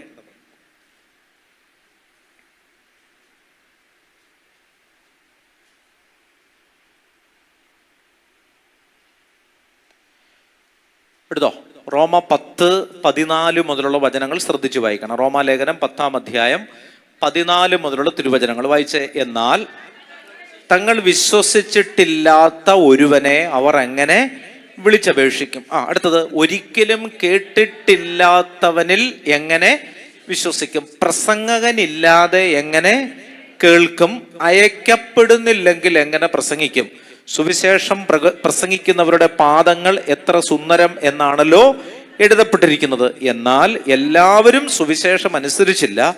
കർത്താവേ, ഞങ്ങളുടെ സന്ദേശം കേട്ടിട്ട് വിശ്വസിച്ചവൻ ആരാണ് എന്ന് യെശയ്യാ ചോദിക്കുന്നു. അടുത്ത വചനം വരച്ചോണം. 17-ാമത്തെ വചനം അണ്ടർലൈൻ. 17-ാമത്തെ വചനം എന്താണ്? ആകയാൽ വിശ്വാസം കേൾവിയിൽ നിന്നും, കേൾവി ക്രിസ്തുവിനെ കുറിച്ചുള്ള പ്രസംഗത്തിൽ നിന്നുമാണ്. അപ്പൊ കേൾവിയുടെ പ്രാധാന്യം മനസ്സിലായോ? കേൾവിയിൽ നിന്നാണ് എന്ത് വരുന്നത്? വിശ്വാസം വരുന്നത്. ചേർന്ന് പറഞ്ഞേ ഹല്ലേലൂയ. മനസ്സിലാവുന്നുണ്ടോ? വിശ്വാസം. നമ്മൾ ആദ്യമേ വിശ്വാസത്തോടുകൂടി ബലിയർപ്പിക്കുന്നതിനെ പറ്റി പറഞ്ഞാണ് വന്നത്. നിങ്ങൾ വന്ന വഴി ഓർക്കുന്നുണ്ടോ എന്ന് എനിക്കറിയാൻ പാടില്ല. ഞാൻ ഓർക്കുന്നുണ്ട്. നമ്മൾ പറഞ്ഞു വന്നത് ഓർക്കുന്നുണ്ട്. കൃതജ്ഞതാ ബലി എന്ന് പറഞ്ഞിട്ടാണ് സങ്കീർത്തന 50 നിന്നൊക്കെ വായിച്ച് നമ്മൾ ഇങ്ങോട്ട് വന്നത്. അപ്പോൾ ഒരാൾക്ക് ഈ ഭൂമിയിൽ വെച്ച് കൊടുക്കാൻ പറ്റിയ ഏറ്റവും പ്രധാനപ്പെട്ട കാര്യം ഏതാണെന്ന് ഞാൻ പറഞ്ഞത്? വിശ്വാസത്തോടു കൂടിയുള്ള ബലിയർപ്പണം. അല്ലെ? ഒരാൾക്ക് കർത്താവിന് ഈ ലോകത്തിൽ വെച്ച് കൊടുക്കാൻ പറ്റുന്ന ഏറ്റവും പ്രധാനപ്പെട്ട കാര്യം എന്താണ്? വിശ്വാസത്തോടു കൂടിയുള്ള ബലിയർപ്പണം, അല്ലെ? അപ്പോൾ പിന്നെ നമ്മൾ കണ്ടു എന്താണ്, അല്ലെ? യെശയ്യാ 44 നമ്മൾ കണ്ടു, നിങ്ങൾ കർത്താവിനെ കേൾക്കുക. അപ്പൊ എന്തിനാ കേൾക്കുന്നേ എന്നുള്ളതിന്റെ മറുപടിയാണ് പൗലോസ്ലീഹ പറഞ്ഞു തന്നത്. വിശ്വാസം ഉണ്ടാകുന്നത് എവിടെ നിന്നാണ്? കേൾവിയിൽ നിന്നാണ്. കേൾവി ക്രിസ്തുവിനെ കുറിച്ചുള്ള പ്രസംഗത്തിൽ നിന്നാണ്. ഇനി വീണ്ടും യെശയ്യാ 44 വരണം. നമ്മൾ കണ്ടത് ഒരു വാഗ്ദാനം കണ്ടു, അല്ലെ? തലമുറകൾ അനുഗ്രഹിക്കപ്പെടും, അല്ലെ? അതല്ലേ കണ്ടത്? 3-ാമത്തെ വചനം, അല്ലെ? നിന്റെ സന്തതികളുടെ മേൽ എൻ്റെ ആത്മാവും നിന്റെ മക്കളുടെ മേൽ എൻ്റെ അനുഗ്രഹവും ഞാൻ, അല്ലെ? നമ്മുടെ മക്കൾ അനുഗ്രഹിക്കപ്പെടും. തലമുറകൾ ഗതി പിടിക്കാതെ പോവില്ല. തലമുറകൾ മയക്കുമരുന്നിന് അടിമപ്പെടില്ല. തലമുറകൾ വിശ്വാസമില്ലാതെ നശിക്കില്ല. അങ്ങനെ ഒരു വാഗ്ദാനം കർത്താവ് പറയുകയാണ്. അപ്പൊ അതിനെന്താ ചെയ്യേണ്ടത്? വെറുതെ തലമുറകൾ അനുഗ്രഹിക്കപ്പെടുകയില്ല. തലമുറ അനുഗ്രഹിക്കപ്പെടാനായിട്ടുള്ള 2 കണ്ടീഷനാണ്. ഒന്ന് എന്താണ്? കേൾക്കുക. 2 ഭയപ്പെടാതിരിക്കുക. കേൾക്കുക എന്നുള്ളതിനെ പറ്റി കേട്ടിട്ടാണ് നമ്മൾ അങ്ങോട്ട് പോയത്, അല്ലെ? കേൾവിയിൽ നിന്നാണ് എന്ത് വരുന്നത്? വിശ്വാസം. അതുകൊണ്ടാണ് കേൾക്കണം എന്ന് പറയുന്നത്, അല്ലെ? വചനം വായിക്കുന്നു, ഒരാളുടെ ഇരുന്ന് വായിക്കുന്നു, ബാക്കിയുള്ളവർ അതെന്ത് ചെയ്യണം? അത് കേൾക്കണം. സന്ധ്യാസമയങ്ങളിൽ വീട്ടിൽ ഒരാൾ ബൈബിൾ വായിക്കുന്നു, ബാക്കിയുള്ളവർ വേറെ പരിപാടി ചെയ്യുമല്ല. ബാക്കിയുള്ളവർ ആ ബൈബിൾ വായിക്കുന്നത് കേൾക്കണം. വിശുദ്ധ കുർബാനയിൽ വൈദികൻ ബൈബിൾ വായിക്കുന്നു. അപ്പൊ എന്ത് ചെയ്യണം? ജനം അത് എന്ത് ചെയ്യണം? കേൾക്കണം. അതിനാണ് വിശുദ്ധ കുർബാനയ്ക്ക് മുമ്പ്, ഈ ബൈബിൾ വായിക്കുന്നതിന് മുമ്പിട്ട് പറയുന്നത്, അല്ലെ? സഹോദരങ്ങളെ, ഇതാണ് ഏവൻഗേലിയോൻ വായിക്കപ്പെടുന്നു, നിങ്ങൾ ഭയഭക്തിയോടെ നിന്നിത് കേൾക്കുവിൻ. ബൈബിൾ വായിക്കുമ്പോൾ അനൗൺസ് ചെയ്യുന്ന കാര്യം ഇതാണ്. ശുശ്രൂഷകൻ അനൗൺസ് ചെയ്യുകയാണ്. മനസ്സിലാവുന്നുണ്ട്? ഈ ഏവൻഗേലിയോൻ, നമ്മുടെ മുമ്പാകെ വായിക്കപ്പെടുന്ന കർത്താവ് ഈശോ മിശിഹായുടെ പരിശുദ്ധ ഏവൻഗേലിയോൻ, അല്ലെ? എന്ന് പറഞ്ഞാൽ പരിശുദ്ധ സുവിശേഷം ഇതാ വായിക്കപ്പെടാൻ പോകുന്നു. അങ്ങോട്ടും ഇങ്ങോട്ടും നോക്കി നിൽക്കുന്ന സകല ആളുകളും ഇപ്പോഴെങ്കിലും ഇങ്ങോട്ടൊന്ന് കേൾക്കണേ എന്ന് ശുശ്രൂഷകൻ മൈക്കിലൂടെ വായിക്കണം. ഇത് പറയുന്ന ശുശ്രൂഷകൻ ഉൾപ്പെടെ ഇത് കേൾക്കുന്നില്ല എന്നുള്ളത് വേറൊരു കാര്യം. അപ്പൊ ഇത് അനൗൺസ് ചെയ്യുന്ന എന്തിനാണ്? ഇത് അത്രയും പ്രധാനപ്പെട്ടതാണ്. ഇപ്പോഴെങ്കിലും അങ്ങോട്ടും ഇങ്ങോട്ടും നോക്കിയിരിക്കുന്ന ചേച്ചി ഇത് കേൾക്കൂ എന്ന് പറഞ്ഞ് നമ്മൾ എഴുന്നേറ്റ് നിന്ന് കൈകൂപ്പി നമ്മൾ ഈ വചനം കേൾക്കുന്നു. ആ കേൾവിയിൽ നിന്നാണ് എന്ത് വരുന്നത്? പറയും, വിശ്വാസം വരുന്നത്. ലയോള എന്ന് പറയുന്ന ഒരു മഹാവിശുദ്ധനെ പറ്റി നിങ്ങൾ കേട്ടിട്ടുണ്ട്, ഇഗ്നേഷ്യസ് ലയോള. അദ്ദേഹം ഒരു ഭൗതികനായിരുന്നു. എന്ന് പറഞ്ഞാൽ ദൈവത്തിലൊക്കെ അത്ര കണ്ട് വലിയ വിശ്വാസമൊന്നും ഉണ്ടായിരുന്ന ഒരാളായിരുന്നില്ല. അദ്ദേഹം അവിടുത്തെ ഒരു ഇൻസ്റ്റിറ്റ്യൂട്ടിലെ പ്രൊഫസറായിരുന്നു, ഇഗ്നേഷ്യസ് ലയോള. അദ്ദേഹം വലിയൊരു പണ്ഡിതനായിരുന്നു. വലിയ ദൈവവിശ്വാസം എന്നുള്ള ആളല്ല, ഒരു നോർമൽ. അങ്ങനെ ഇരിക്കുമ്പോഴാണ് അദ്ദേഹം യൂണിവേഴ്സിറ്റിയിൽ ഇങ്ങനെ ക്യാമ്പസിലൂടെ നടന്നു പോകുന്ന സമയത്ത്, ആ പീരീഡ് അദ്ദേഹം ഫ്രീ ആണ്, ക്ലാസ് ഇല്ല. ലൈബ്രറിയിലൊക്കെ എവിടെയൊക്കെ പോകുന്ന സമയത്ത്, ക്ലാസ് ഇല്ലാതിരിക്കുന്ന സമയത്ത് അദ്ദേഹം നോക്കുന്ന സമയത്ത് പോകുന്ന വഴിക്കാണ് യൂണിവേഴ്സിറ്റിയിലെ ചാപ്പൽ. ആ ചാപ്പലിൽ ഒരു പരിശുദ്ധ കുർബാന നടക്കുകയാണ്. എന്നാൽ പിന്നെ ഒന്ന് കയറിയേക്കാം എന്ന് വിചാരിച്ച് ഏറ്റവും പിറകിൽ ആ തൂണിന്റെ അവിടെ വന്ന് ഈ പ്രൊഫസർ എന്ത് ചെയ്തു? പരിശുദ്ധ കുർബാന കാണാൻ തുടങ്ങി. കുറെ കുട്ടികളൊക്കെ കുർബാന കാണുന്നുണ്ട്. കുറച്ചുപേര്, യൂണിവേഴ്സിറ്റിയാണ്, വിരലിൽ എണ്ണാവുന്ന ആളുകൾ ഒരു കുർബാനയിൽ അറ്റൻഡ് ചെയ്തുകൊണ്ടിരിക്കുമ്പോൾ ഇടനാഴിയിലൂടെ ലൈബ്രറിയിലേക്ക് പോയ ആള് എന്നാൽ പിന്നെ ഒന്ന് കയറിയേക്കാം എന്നുള്ളൊരു ആത്മീയ പ്രചോദനയിൽ ദേവാലയത്തിനുള്ളിലേക്ക് കയറി. അന്ന് ഈ ബൈബിള് വായിച്ചുകൊണ്ടിരുന്ന പുരോഹിതൻ, അന്നത്തെ ഏവൻഗേലിയോൻ വായന ഇതായിരുന്നു: നിങ്ങൾ ലോകം മുഴുവൻ നേടിയാലും നിങ്ങളുടെ ആത്മാവിനെ നിങ്ങൾ നഷ്ടപ്പെടുത്തിയാൽ നിനക്ക് എന്ത് പ്രയോജനം? അല്ലെ? ഈ വചനം വായിച്ചു കഴിഞ്ഞിട്ട് ചെറിയൊരു പ്രസംഗം പറയുമല്ലോ, ചെറിയൊരു പ്രസംഗം പറയും. അങ്ങനെ പറയുന്ന സമയത്ത് ഈ വൈദികൻ യൂണിവേഴ്സിറ്റിയിലെ പിള്ളേരോടാണ് പറയുന്നത്. അദ്ദേഹം ഇങ്ങനെ പറഞ്ഞു: നിങ്ങൾ ലോകം മുഴുവൻ നേടിയാലും നിങ്ങളുടെ ആത്മാവിനെ നഷ്ടപ്പെടുത്തിയാൽ നിനക്ക് എന്ത് പ്രയോജനം? ഈ വിരൽ അവിടെ വന്നപ്പോഴത്തേക്ക് ഈ വചനം തീർന്നുപോയി. ഈ വിരൽ അങ്ങനെ നിൽക്കുകയാണ്. ആരുടെ? അച്ഛൻ്റെ വിരല് ഇങ്ങനെ നിൽക്കുകയാണ്. വിരൽ നിൽക്കുന്ന ആരുടെ നേരെയാണെന്ന് അറിയാമോ? ലയോളയുടെ നേരെയാണ്. ആ ഒരൊറ്റ ചൂണ്ട് വിരലിൽ അദ്ദേഹം മാനസാന്തരപ്പെട്ടു. ചേർന്ന് പറഞ്ഞ ഹല്ലേലൂയ. ലോകം അറിയുന്ന ഒരു മഹാവിശുദ്ധനായി മാറിയത് ഒരൊറ്റ വചനത്തിലാണ്. മനസ്സിലാവുന്നത്? മദർ തെരേസ ആഗ്നസ് എന്ന് പറയുന്ന ഒരു സാധാരണ കന്യാസ്ത്രീ ഒരിക്കലും ഒരു റെയിൽവേ സ്റ്റേഷനിൽ നിന്ന് കയറിയത് ഒരു വാർഷിക ധ്യാനത്തിന് പങ്കെടുക്കാനായിട്ടൊരു ധ്യാനകേന്ദ്രത്തിലേക്ക് പോകുന്ന സമയത്ത് ഒരു ട്രെയിനിൽ കയറിയതാണ്. ട്രെയിനിന്റെ B12 കമ്പാർട്ട്മെന്റിൽ കയറിയപ്പോൾ അവൾ ആഗ്നസ് എന്ന് പറയുന്ന ഒരു സാധാരണ കന്യാസ്ത്രീ ആയിരുന്നു. ആ യാത്രക്കിടയിൽ മറ്റൊന്നും ചെയ്യാനില്ലാത്തത് കൊണ്ട് ധ്യാനത്തിന് പോകണല്ലോ എന്ന് വിചാരിച്ച് ബൈബിൾ എടുത്ത് വായിക്കാമെന്ന് വിചാരിച്ച് മത്തായി സുവിശേഷം അവസാനത്തെ അധ്യായങ്ങൾ വായിച്ചു കൊണ്ടിരിക്കുമ്പോൾ ഇങ്ങനെ ഒരു വചനം അവളുടെ മനസ്സിൽ കയറി. അല്ലെ? ഈ ചെറിയ സഹോദരങ്ങളിൽ ഒരാൾക്ക് ഇത് ചെയ്യാതിരുന്നപ്പോൾ എനിക്ക് തന്നെയാണ് ചെയ്യാതിരുന്നത് എന്ന് പറഞ്ഞപ്പോൾ ഇവളുടെ ഹൃദയം അവിടെ നിലച്ചു. മനസ്സിലാവുന്നുണ്ട്? B12 കമ്പാർട്ട്മെന്റിലേക്ക് കയറിയത് ആഗ്നസ് ആണെങ്കിലും ആ യാത്രയ്ക്കൊടുവിൽ ആ കമ്പാർട്ട്മെന്റിൽ നിന്ന് ഇറങ്ങുമ്പോൾ അവൾ ആഗ്നസ് ആയിരുന്നില്ല, മദർ തെരേസയായിരുന്നു. ചേർന്ന് പറഞ്ഞേ ഹല്ലേലൂയ. ഒരൊറ്റ വചനമാണ് ഈ പുള്ളിക്കാരിയെ, ഈ കന്യാസ്ത്രീയെ ഒരു അഭിഷേകത്തിന്റെ ഒരു പകരം വയ്ക്കാനില്ലാത്തൊരു മാതൃകയിലേക്ക്, ഒരു മോഡലിലേക്ക് എത്തിച്ചത്. ചേർന്ന് പറഞ്ഞേ ഹല്ലേലൂയ. മനസ്സിലാവുന്നുണ്ട്? കേൾക്കണം, മനസ്സിലാവുന്നുണ്ട്? വചനം കേൾക്കണം.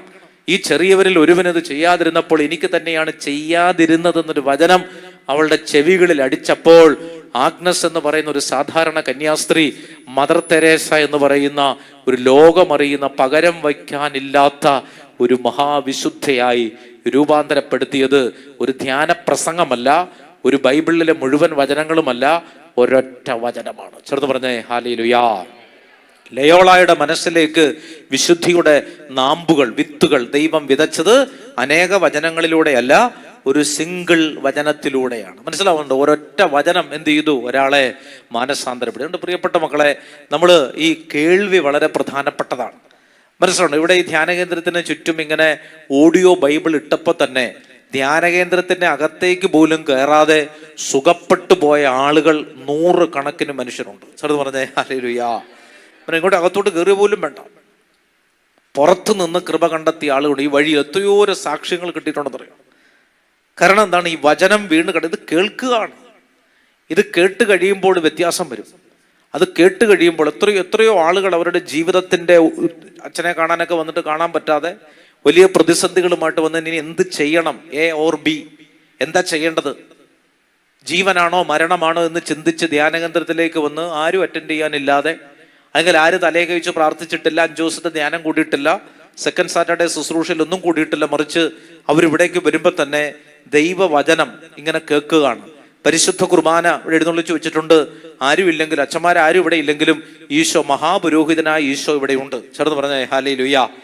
പുരോഹിതന്മാരും ഇല്ലെങ്കിലും മഹാപുരോഹിതൻ ഇവിടെ ഉണ്ട്. ചേർന്ന് പറഞ്ഞേ ഹല്ലേലൂയ. മനസ്സിലാവണം? മനുഷ്യർ സംസാരിച്ചാൽ തെറ്റുപറ്റാൻ സാധ്യതയുണ്ട്, പക്ഷെ കർത്താവ് സംസാരിച്ചാൽ തെറ്റുപറ്റാൻ സാധ്യതയില്ല. മനുഷ്യരുടെ ഉപദേശം കേട്ടാൽ അത് തെറ്റാവാനുള്ള സാധ്യതയുണ്ട്, പക്ഷെ കർത്താവ് ഒരു വഴി ഇട്ടാൽ അതിനെ അടയ്ക്കാൻ ആർക്കും. മനുഷ്യനിൽ ആശ്രയിക്കുന്നതിനേക്കാൾ ദൈവത്തിൽ ആശ്രയിക്കുന്നത് നല്ലത്. മനുഷ്യൻ പദ്ധതികൾ വിഭാവനം ചെയ്യുന്നു, അന്തിമമായ തീരുമാനം കർത്താവിൻ്റെതാണ്. മനസ്സിലാവണം? എപ്പോഴും കർത്താവിൻ്റെതാണ്. വിശ്വാസത്തിന്റെ നാഥനും അതിനെ പൂർണ്ണതയിൽ എത്തിക്കുന്നവനുമായ യേശുവിനെ മുമ്പിൽ കണ്ടുകൊണ്ട് വേണം നമ്മൾ ഓടാൻ. മനസ്സിലാവണ്ടോ? ഡാനിയേലച്ചനെ കണ്ടുകൊണ്ട് ആരും ഓടരുത്. നായിക്കമ്പറമ്പലച്ചനെ കണ്ടുകൊണ്ട് ആരും ഓടരുത്. ഡൊമിനിക് വളമനാലച്ചനെ കണ്ടുകൊണ്ട് ആരും ഓടരുത്. ഒട്ടായിലച്ചനെ കണ്ടുകൊണ്ട് ആരും ഓടരുത്. മനുഷ്യർക്കെല്ലാം വീഴ്ച പറ്റാം. ചേർന്ന് പറഞ്ഞേ ഹല്ലേലൂയ. പക്ഷെ വീഴ്ച പറ്റാത്ത ഒരാൾ ആര് മാത്രമേ ഉള്ളൂ? കർത്താവ് മാത്രം. വിശ്വാസത്തിന്റെ നാഥനും അതിനെ പൂർണ്ണതയിൽ എത്തിക്കുന്നവനുമായ യേശുവിനെ മുമ്പിൽ കണ്ടുകൊണ്ടാണ്, അവനെ കേൾക്കാനാണ് നമ്മൾ എന്ത് ചെയ്യുന്നത്? ഓടുന്നത്. മനസ്സിലാവുണ്ടോ? അല്ലേ? മത്തായി സുവിശേഷം 5-ാമത്തെ അധ്യായം ഒന്നെടുക്കുക. മനോഹരമായ ഒരു വചനമുണ്ട്, എനിക്ക് ഭയങ്കര ഇഷ്ടമുള്ളൊരു വചനമാണത്. മത്തായി സുവിശേഷം 5-ാമത്തെ അധ്യായം എടുത്തേ. മത്തായി സുവിശേഷം 5.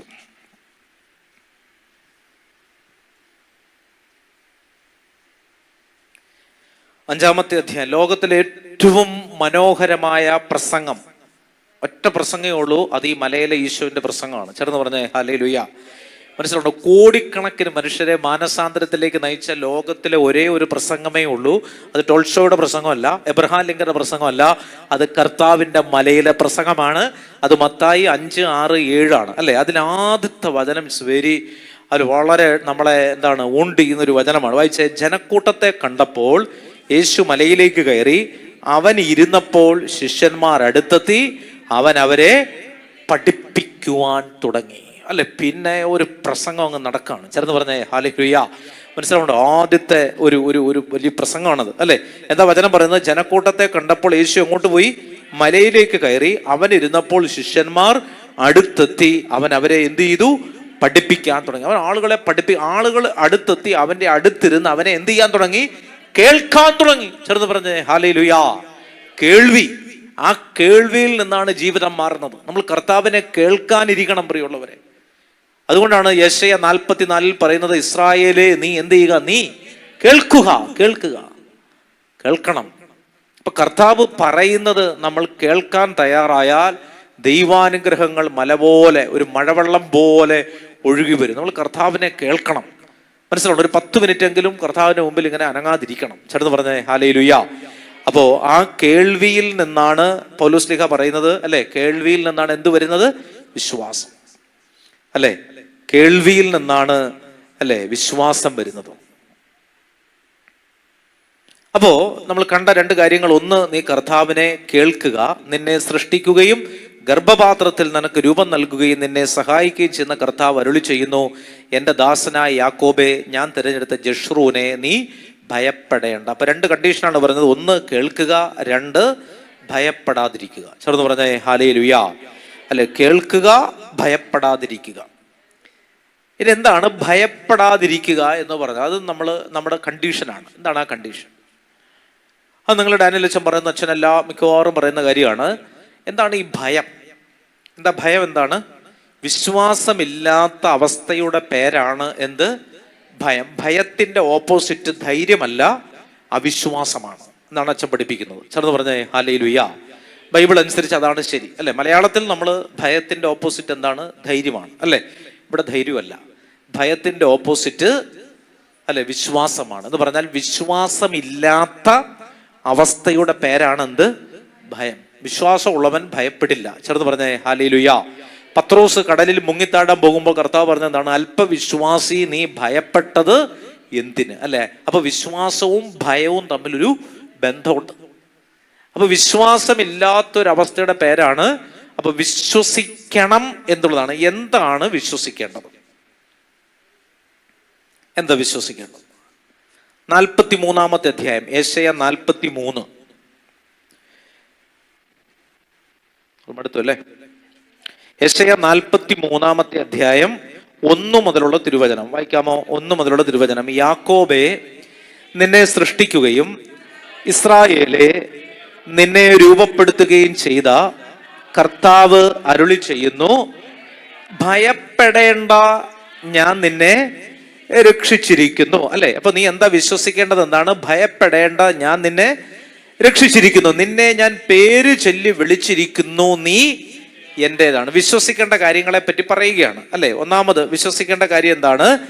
ഞാൻ നിന്നെ രക്ഷിച്ചിരിക്കുന്നു. അപ്പൊ എഴുതി വെച്ചോണം, എന്താണ് നമ്മൾ വിശ്വസിക്കേണ്ടത്? ഒന്നാമത്തെ കാര്യം എന്താ വിശ്വസിക്കേണ്ടത്?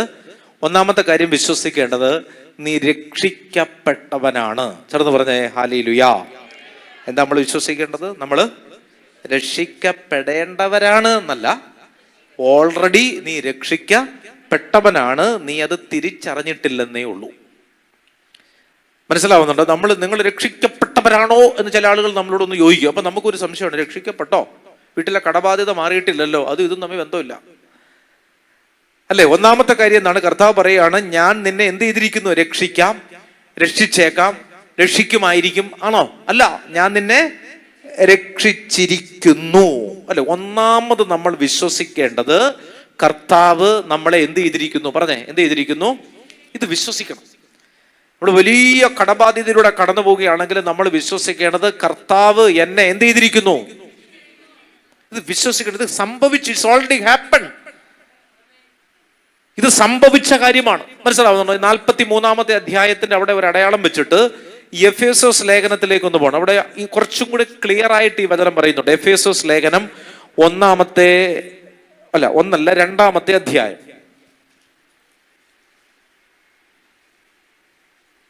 1-ലും 2-ലും ഉണ്ട്. രക്ഷിച്ചിരിക്കുന്നു എന്നുള്ള വചനമാണ്, അല്ലെ? 1-ാമത്തെ അധ്യായം തന്നെ വായിച്ചോ. 1-ാമത്തെ അധ്യായം മുഴുവൻ അത് തന്നെയാണ്. 7-ാമത്തെ വചനം വായിച്ചേ.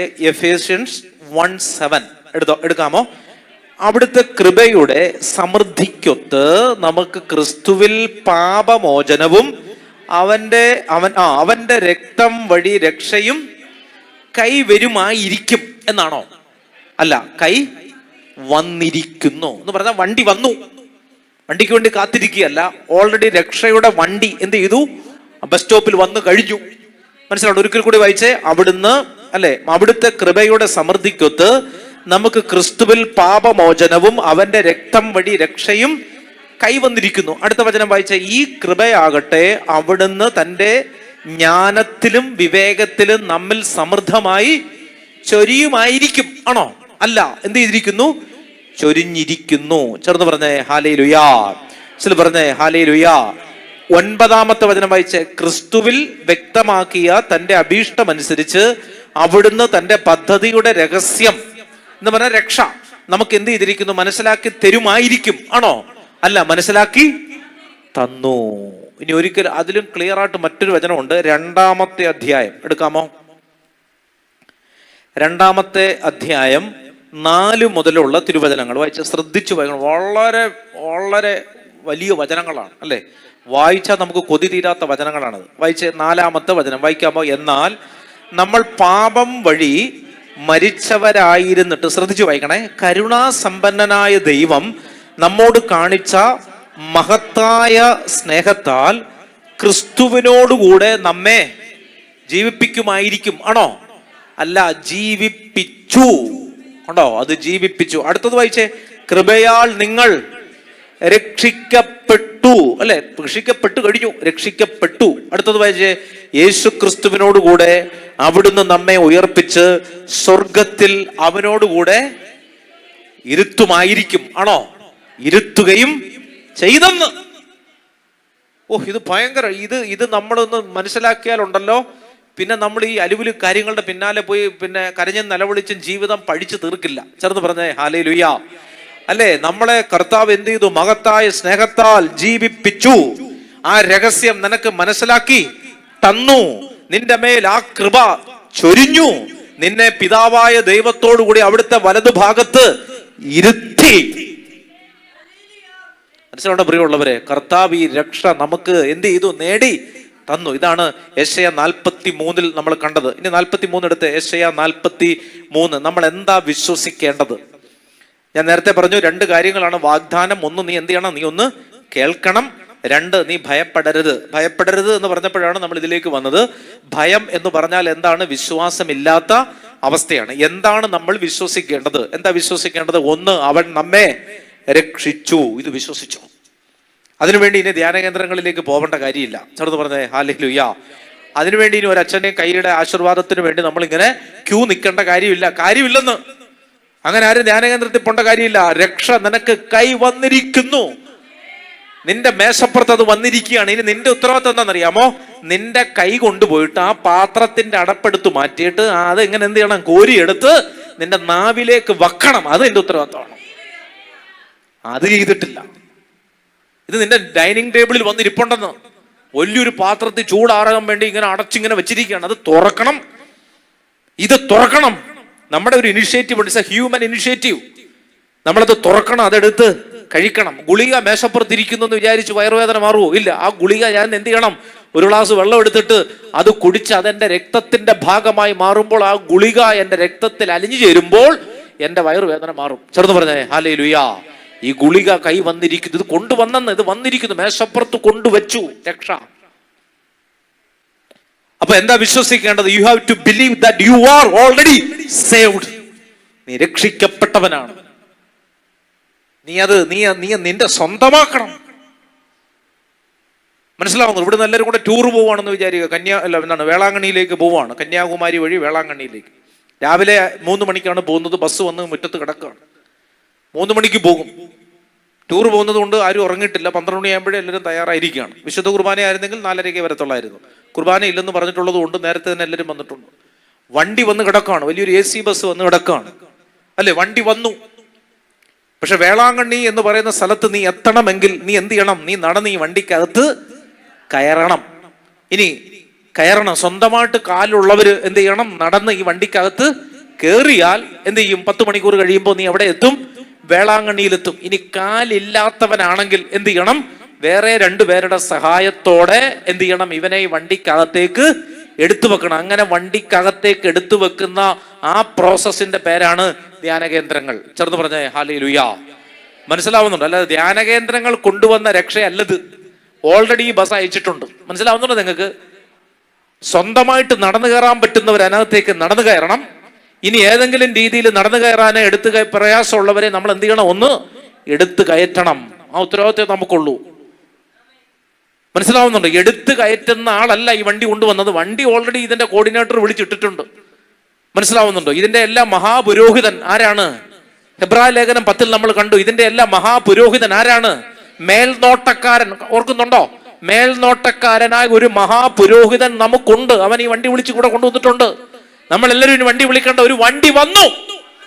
ഇത് വന്നു കഴിഞ്ഞു. 2:30 വന്നു ഈ വണ്ടി. 3 മണിക്കാണ് പോകുന്നതെങ്കിലും വണ്ടി 2:30 എത്തിയിട്ടുണ്ട്. ചേർന്ന് പറഞ്ഞേ ഹല്ലേലൂയ. അത് വിശ്വസിക്കൂ, അത് വിശ്വസിക്കൂ. വണ്ടി വന്നു എന്ന് വിശ്വസിക്കൂ. ഇത് കിടക്കാണ് ഇവിടെ. വണ്ടിക്ക് വേണ്ടിയിട്ട് പ്രാർത്ഥിക്കേണ്ട കാര്യമില്ല. വണ്ടി ഓൾറെഡി വന്നു കഴിഞ്ഞു. ഇനി വണ്ടിക്കാരനെ വിളിച്ചിട്ട് വണ്ടി താമസിച്ചൊന്ന് ചീത്ത വിളിക്കണ്ട. പിന്നെ ചില മഞ്ഞൊക്കെ ഉള്ളത് കൊണ്ട് നമ്മൾ ഈ വണ്ടി ക്ലിയർ ആയിട്ട് കാണുന്നില്ലെന്നേ ഉള്ളൂ. ആ മഞ്ഞൊന്ന് മാറിക്കഴിയുമ്പോഴത്തേക്ക് ഈ വണ്ടി കിടക്കുന്നത് നമുക്ക് കാണാൻ പറ്റും. ചേർന്ന് പറഞ്ഞേ ഹല്ലേലൂയ. ആ മഞ്ഞ് നമ്മൾ മാറ്റുന്നതിന്റെ പേരാണ് പ്രാർത്ഥന. ചേർന്ന് പറഞ്ഞേ ഹല്ലേലൂയ. അപ്പോ ഈ രക്ഷ നമുക്ക് എന്ത് ചെയ്തിരിക്കുന്നു? ഓൾറെഡി കൈ വന്നിരിക്കുന്നു. മനസ്സിലാവുന്നുണ്ടോ? ഈ രക്ഷ എന്താണ് നമ്മൾ വിശ്വസിക്കേണ്ടത്? ഈ രക്ഷയുടെ വണ്ടി എന്ത് ചെയ്തു? വന്നു കഴിഞ്ഞു. കേറിയാ മതി. മഞ്ഞായതുകൊണ്ട് കാണുന്നില്ലെന്നേ ഉള്ളൂ. നീ കാണാത്തത് കൊണ്ട് വണ്ടി വന്നില്ല എന്നർത്ഥമില്ല. ചേർന്ന് പറഞ്ഞേ ഹല്ലേലൂയ. മനസ്സിലാവുന്നുണ്ടോ? നിനക്ക് കാണാൻ പറ്റുന്നില്ല, മഞ്ഞാണ്, അതുകൊണ്ട് നീ കണ്ടില്ലെന്നേ ഉള്ളൂ. അതിന്റെ അർത്ഥം വണ്ടി ഇല്ലെന്നല്ല, വണ്ടി കിടക്കാണ്.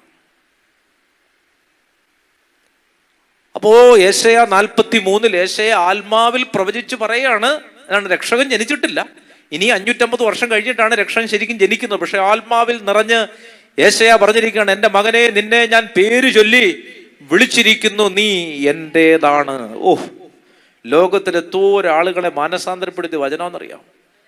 ഞാൻ ഓർക്കുന്നുണ്ട്, പണ്ട് ചെറുപ്പത്തിൽ ഈ ഡിവൈൻ ധ്യാന കേന്ദ്രത്തിന്റെ ധ്യാനം കൂടുന്ന സമയത്ത് സ്ഥിരം കേൾക്കുന്ന ഒരു വചനമായിരുന്നു, ഞാൻ നിന്നെ പേര് ചൊല്ലി വിളിച്ചിരിക്കുന്നു, നീ എൻ്റേതാണ്. അല്ലെ? വായിച്ചേ 43 വചനം. ഭയപ്പെടേണ്ട, ഞാൻ നിന്നെ രക്ഷിച്ചിരിക്കുന്നു, നിന്നെ പേര് ചൊല്ലി വിളിച്ചിരിക്കുന്നു, നീ എൻ്റേതാണ്. ഇനി അടുത്ത വചനങ്ങളാണ് വായിക്കേണ്ടത്. വായിച്ചേ, സമുദ്രത്തിലൂടെ കടന്നു പോകുമ്പോൾ ഞാൻ നിന്റെ കൂടെ ഉണ്ടായിരിക്കും. ഇതാണ് നീ വിശ്വസിക്കേണ്ട രണ്ടാമത്തെ കാര്യം. അപ്പൊ ഒന്നാമത്തെ കാര്യം എന്താണ്? രക്ഷയുടെ വണ്ടി വന്നു കഴിഞ്ഞു. നീ എന്ത് ചെയ്തു? നീ രക്ഷിക്കപ്പെട്ടു. മനസ്സിലാവുന്നുണ്ട്? ഇനി നമ്മൾ ആ കമ്പിയിൽ ഇങ്ങനെ പിടിച്ച് ഇതിനകത്തേക്ക് കയറി നമ്മുടെ സീറ്റിൽ പോയി ഇരുന്നാൽ മതി. 21ാമത്തെ സീറ്റാണ് നിനക്ക് അലോട്ട് ചെയ്തിരിക്കുന്നതെങ്കിൽ നീ ആ വണ്ടിക്കകത്ത് കയറി ആ സീറ്റിൽ പോയി ഇരുന്നാൽ മതി. മനസ്സിലാവുന്നുണ്ടോ? അതാണ് നമ്മൾ ചെയ്യേണ്ടത്. നമ്മൾ സീറ്റും പൊക്കി എടുത്തുകൊണ്ട് പോകേണ്ട കാര്യമില്ല, അതിനകത്തുണ്ടത് പോയി ഇരുന്നാൽ മതി. അതാണ് നമ്മുടെ ഭാഗത്ത് നമ്മൾ ചെയ്യേണ്ട കാര്യം. അതാണ് നമ്മൾ അതിനകത്ത് കയറണം. അപ്പൊ ഒന്നാമത് നമ്മൾ വിശ്വസിക്കേണ്ട കാര്യം എന്താണ്? നമ്മൾ എന്ത് ചെയ്തു? നമ്മൾ രക്ഷിക്കപ്പെട്ടു, അല്ലേ? രക്ഷിക്കപ്പെട്ടു. രണ്ടാമത്തെ കാര്യം ഇതാണ്, സമുദ്രത്തിലൂടെ വായിച്ചേ 2ാമത്തെ വചനം, സമുദ്രത്തിലൂടെ കടന്നു പോകുമ്പോൾ ഞാൻ നിന്റെ കൂടെ ഉണ്ടായിരിക്കും. എന്ന് പറഞ്ഞാൽ നീ എല്ലേ കൂടെ കടന്നു പോകേണ്ടതായി വരും. മനസ്സിലാവുന്നുണ്ടോ? ഈ വണ്ടി ഹൈവേയിലൂടെ മാത്രമല്ല പോകുന്നത്, ചില ഇട റോഡുകളിലൂടെയും ഈ വണ്ടി എന്ത് ചെയ്യും? പോകും. ചില കട്ടർ റോഡുകളിലൂടെ ഈ വണ്ടി പോകും. ചില കുലുക്കവും ഒക്കെ ഉണ്ടാകും. പക്ഷെ പേടിക്കേണ്ട കാര്യമില്ല, ഈ വണ്ടി അങ്ങ് എത്തും. ചേർന്ന് പറഞ്ഞേ ഹല്ലേലൂയ. മനസ്സിലാവുന്നുണ്ട്? സമുദ്രത്തിലൂടെ കടന്നു പോകേണ്ടി വന്നാലും എന്ന് പറഞ്ഞാൽ അർത്ഥം എന്താണ്? രക്ഷിക്കപ്പെട്ടു എന്ന് വിചാരിച്ച് നിന്റെ യാത്ര മുഴുവൻ നല്ല സ്മൂത്ത് ആയിരിക്കും എന്ന് നീ വിചാരിക്കരുത്. സ്വർഗത്തിലേക്കുള്ള വഴി എന്താണ്? ഇടുങ്ങിയതും വാതിൽ വിസ്തൃതി കുറഞ്ഞതുമാണ്. മനസ്സിലാവുന്നുണ്ട്? അപ്പൊ നമ്മളിങ്ങനെ അങ്ങോട്ട് പോകുമ്പോൾ ചില ഷോർട്ട് കട്ടുകളിലൂടെയൊക്കെ നമ്മൾ എന്ത് ചെയ്യും? പോകേണ്ടി വരും. ചില സ്ഥലത്ത് റോഡ് പണി ആയതുകൊണ്ട് ചില ബൈ റോഡുകളിലൂടെ നമ്മുടെ വണ്ടി പോകേണ്ടതായിട്ട് വരും. ചില കട്ടർ റോഡുകളിലൂടെ വണ്ടി പോകേണ്ടതായിട്ട് വരും. മനസ്സിലാവുന്നുണ്ടോ? പക്ഷേ പേടിക്കേണ്ട കാര്യമില്ല, ഈ വണ്ടി ലക്ഷ്യസ്ഥാനത്തെത്തും. എന്നാണ് അതിൻ്റെ അർത്ഥം. സമുദ്രത്തിലൂടെ കടന്നു പോകേണ്ടി വന്നാലും നീ ഭയപ്പെടുകയില്ല, ഞാൻ നിന്നെ രക്ഷിച്ചിരിക്കുന്നു. വായിച്ചേ, സമുദ്രത്തിലൂടെ കടന്നു പോകുമ്പോൾ ഞാൻ നിന്റെ കൂടെ ഉണ്ടായിരിക്കും. ഇനി നദികൾ കടക്കുമ്പോൾ അത് നിന്നെ മുക്കിക്കളയുകയില്ല. സമുദ്രത്തിന്റെ അത്ര വലുതല്ല നദി, അല്ലെ? എന്ന് പറയുന്ന അർത്ഥം എന്താണ്? ചെറുതും വലുതുമായ വേദനകളിലൂടെ കർത്താവ് നിന്നെ കടത്തിക്കൊണ്ടുപോകും. ചിലപ്പോൾ ക്യാൻസർ വരും, ചിലപ്പോൾ പനി വരത്തേ ഉള്ളൂ. നദി വന്നാലും സമുദ്രം വന്നാലും പേടിക്കണ്ട. ക്യാൻസർ വന്നാലും മൂക്കിപ്പനി വന്നാലും പേടിക്കേണ്ട കാര്യമില്ല. കർത്താവ് നിന്റെ കൂടെ ഉണ്ടായിരിക്കും, അല്ലെ? വായിച്ച, സമുദ്രത്തിലൂടെ കടന്നു പോകുമ്പോൾ ഞാൻ നിന്റെ കൂടെ ഉണ്ടായിരിക്കും, നദികൾ കടക്കുമ്പോൾ അത് നിന്നെ മുക്കിക്കളയുകയില്ല. അടുത്ത വചനം എന്താണ്? അഗ്നിയിലൂടെ നടക്കേണ്ടി വന്നാലും നിനക്ക് പൊള്ളലേൽക്കുകയില്ല, ജ്വാല നിന്നെ ദഹിപ്പിക്കുകയുമില്ല. ഞാൻ നിന്റെ ദൈവമായ കർത്താവും രക്ഷകനും ഇസ്രായേലിന്റെ പരിശുദ്ധനുമാണ്. ഞാൻ ആരാണ്? ഇസ്രായേലിന്റെ പരിശുദ്ധനായ ദൈവമാണ്. നീ എന്ത് ചെയ്യേണ്ട കാര്യമില്ല, നീ ഭയപ്പെടേണ്ട കാര്യമില്ല. ഇനി താഴോട്ട് വായിച്ചേ, ഞാൻ നിന്റെ ദൈവമായ കർത്താവും. അത് വായിച്ചോ, നല്ല വചനമാണ്. ആ പാരഗ്രാഫ് മുഴുവൻ കാണാതെ പഠിക്കാൻ പറ്റുവാണെങ്കിൽ പഠിപ്പിക്കണം, പ്രത്യേകിച്ച് കുഞ്ഞുങ്ങളെയൊക്കെ പഠിപ്പിക്കണം. വായിച്ചേ, ഞാൻ നിന്റെ ദൈവമായ കർത്താവും രക്ഷകനും ഇസ്രായേലിന്റെ പരിശുദ്ധനുമാണ്. നിന്റെ മോചനദ്രവ്യമായ ഈജിപ്റ്റും നിനക്ക് പകരമായി എത്യോപ്യയും സേബായും ഞാൻ കൊടുത്തു. ഒരു കാര്യം അവിടെ നമുക്ക് വായിക്കാൻ പറ്റുന്ന ഒരു കാര്യം ഇതാണ്: ഒരു അഭിഷേകം നമുക്ക് കിട്ടണമെങ്കിൽ ചില സ്ഥലങ്ങൾ നമ്മൾ വിട്ടുകൊടുക്കണം. ചെറുത് പറഞ്ഞേ ഹല്ലേലൂയ. മനസ്സിലാവുന്നുണ്ടോ? അതായത് കനാൻ നാട് നമുക്ക് വേണമെങ്കിൽ നടന്നു പോകുന്ന ജെറീക്കോ പട്ടണത്തെ ഉപേക്ഷിക്കാൻ നമ്മൾ തയ്യാറാണ്. ജെറീക്കോയിൽ കുറ്റിയടിച്ചാൽ നീ കനാൻ നാട്ടിൽ എത്തില്ല. അതുകൊണ്ടാണ് സുഭാഷിതങ്ങൾ ഇങ്ങനെ ഒരു വചനമുണ്ട്: കാണുന്നതിനൊക്കെ കൈ നീട്ടരുത്. മനസ്സിലാവുണ്ടോ? ഇവിടെ വചനം പറയുകയാണ്, അല്ലെ, നിന്നെ നേടാൻ വേണ്ടി ചില കാര്യങ്ങൾ ഞാൻ എന്ത് ചെയ്തു? വിറ്റുകൊടുത്തു. അല്ലെ, അതല്ലേ കർത്താവ് പറഞ്ഞത്? ഒരു നിധി കണ്ടെത്തുമ്പോൾ അവൻ തനിക്കുള്ള മറ്റെല്ലാം വിറ്റിട്ട് ആ വയൽ വാങ്ങിക്കുമെന്നൊക്കെ പറയുന്നതിന്റെ അർത്ഥം ഇതാണ്: ചിലത് വിട്ടുകൊടുക്കണം, എല്ലാം പറ്റില്ല. മനസ്സിലാവുന്നുണ്ട്? ശരീരത്തിന്റെ ദുർവൃത്തിയുമായിട്ട് ജീവിച്ചിട്ട് രക്ഷയുടെ വണ്ടിക്കകത്ത് കയറണമെന്ന് പറഞ്ഞാൽ നടക്കില്ല. ദുർവൃത്തി എന്ത് ചെയ്യണം? വിട്ടുകൊടുക്കണം. മദ്യപാനം എന്ത് ചെയ്യണം? വിട്ടുകൊടുക്കണം. പിടിവാശി എന്ത് ചെയ്യണം? വിട്ടുകൊടുക്കണം. വിരോധങ്ങൾ എന്ത് ചെയ്യണം? വിട്ടുകൊടുക്കണം. എല്ലാം കൂടെ പറ്റില്ല. മനസ്സിലാവുന്നുണ്ടോ? വില കൂടിയതിനു വേണ്ടി എന്ത് ചെയ്യണം? വില കുറഞ്ഞതിനെ എന്ത് ചെയ്യാൻ പറ്റണം? നമുക്ക് ഉപേക്ഷിക്കാൻ പറ്റണം. അപ്പൊ ഇവിടെ വചനം പറയുകയാണ്, ഞാൻ നിന്റെ ദൈവമായ കർത്താവും രക്ഷകനും ഇസ്രായേലിന്റെ പരിശുദ്ധനുമാണ്. നിന്റെ മോചന ദ്രവ്യമായി ഞാൻ ഈജിപ്റ്റും പിന്നെന്താണ് നിനക്ക് പകരമായി എത്യോപ്യയും സേബായും ഞാൻ കൊടുത്തു. എത്യോപ്യ അല്ലെ, സ്വർണത്തിന്റെ ഒരു സ്ഥലമാണെന്നാണ് പറയുന്നത്. അല്ലെ, ഈ ഭൂമിയിലുള്ള സ്വർണവും വെച്ചുകൊണ്ടിരുന്നാൽ സ്വർഗത്തിന്റെ രത്നങ്ങൾ നേടിയെടുക്കാനായിട്ട് നമുക്ക് പറ്റില്ല. എല്ലാം കൂടെ വേണമെന്ന് പറഞ്ഞുകൊണ്ടിരിക്കാനായിട്ട് പറ്റില്ല. അല്ലെ, ഭൂമിയിൽ നിന്ന് പോകാനും പറ്റില്ല, സ്വർഗത്തിൽ എത്രയെന്ന് വിചാരിച്ചാൽ അത് നടക്കില്ല. അപ്പൊ രണ്ടും കൂടെ പറ്റില്ല എന്ന് പറഞ്ഞാൽ ചില കാര്യങ്ങളെ നമ്മൾ എന്ത് ചെയ്യണം? ഉപേക്ഷിക്കണം. മനസ്സിലാവുണ്ടോ? ദൈവസന്നിധിയിൽ വില കുറഞ്ഞതിനെ എന്ന് പറഞ്ഞാൽ തിന്മയായിട്ടുള്ളതിനെ, അതാണ് എൻ്റെ അർത്ഥം. തിന്മയായിട്ടുള്ളതിനെ നമ്മൾ എന്ത് ചെയ്യണം? അല്ലെ, ഈജിപ്റ്റ് എന്നൊക്കെ പറയുന്നത് വിഗ്രഹാരാധനയുടെ നാടാണ്. യഥാർത്ഥ ദൈവത്തെ ആരാധിക്കുന്നതോടൊപ്പം ചില ഡൂക്ലി ദൈവങ്ങളെ ആരാധിച്ചുകൊണ്ടിരുന്നത് രണ്ടും കൂടെ നടക്കില്ല. അല്ലെ, കർത്താവിനെ ആരാധിക്കുന്നു, പണത്തെ ആരാധിക്കുന്നു, നടക്കില്ല. എത്യോപ്യ ഉപേക്ഷിച്ചേ പറ്റൂ. മനസ്സിലാവുന്നുണ്ടോ? യഥാർത്ഥ ദൈവത്തെ വിശ്വസിക്കുന്നതോടൊപ്പം ചില വിഗ്രഹങ്ങളെയും കൂടി സേവിച്ചുകൊണ്ടിരിക്കുകയാണ്. ചില മന്ത്രവാദങ്ങളും ആഭിചാരങ്ങളും ചെയ്തുകൊണ്ടിരിക്കുകയാണ്. അത് നടക്കില്ല. എല്ലാം കൂടെ നടക്കില്ല. എല്ലാം കൂടെ നടക്കില്ല. ചില കാര്യങ്ങൾ നമ്മൾ വിട്ടുകൊടുത്തേ പറ്റത്തുള്ളൂ. എല്ലാം കൂടെ നടക്കില്ല. ലൗകികമായ കാര്യങ്ങളിൽ ഒരുപാട് മുഴുകി ആത്മീയമായ കാര്യങ്ങൾ ചെയ്യാമെന്ന് വിചാരിച്ചാൽ അത് പലപ്പോഴും നടക്കില്ല. അല്ലെ, ലോകത്തിലുള്ള സകല പരിപാടികൾക്കും പോയിട്ട് വചനം പറയാമെന്ന് വിചാരിച്ചാൽ അത് നടക്കില്ല. നാട്ടിലുള്ള സകല കല്യാണത്തിനും പോയി, സകല പാലുകാച്ചിനും പോയി, സകല കാര്യങ്ങൾക്കും പോയിട്ട് എന്നാ പിന്നെ ധ്യാനം നടത്തിയേക്കാന്ന് വിചാരിച്ചാൽ നടക്കില്ല. മനസ്സിലാവുന്നുണ്ടോ? അപ്പൊ അതുകൊണ്ട് ഇതെല്ലാം കൂടെ ഒരുമിച്ച് പോകുന്നതല്ല. ചെറുത് പറഞ്ഞേ ഹല്ലേലൂയ. എല്ലാം മോശമാണെന്നല്ല ഞാൻ പറഞ്ഞു വന്നത്. അതുകൊണ്ടാണ് പൗലോസ് ശ്ലീഹ പറഞ്ഞത്, എല്ലാം നല്ലതാണെങ്കിലും എല്ലാം പ്രയോജനപ്രദമല്ല. എല്ലാം നല്ലതാണ്, പക്ഷെ എനിക്ക് എല്ലാം എന്തല്ല, എൻ്റെ ആത്മീയ ജീവിതത്തിന് പ്രയോജനപ്രദം അല്ല.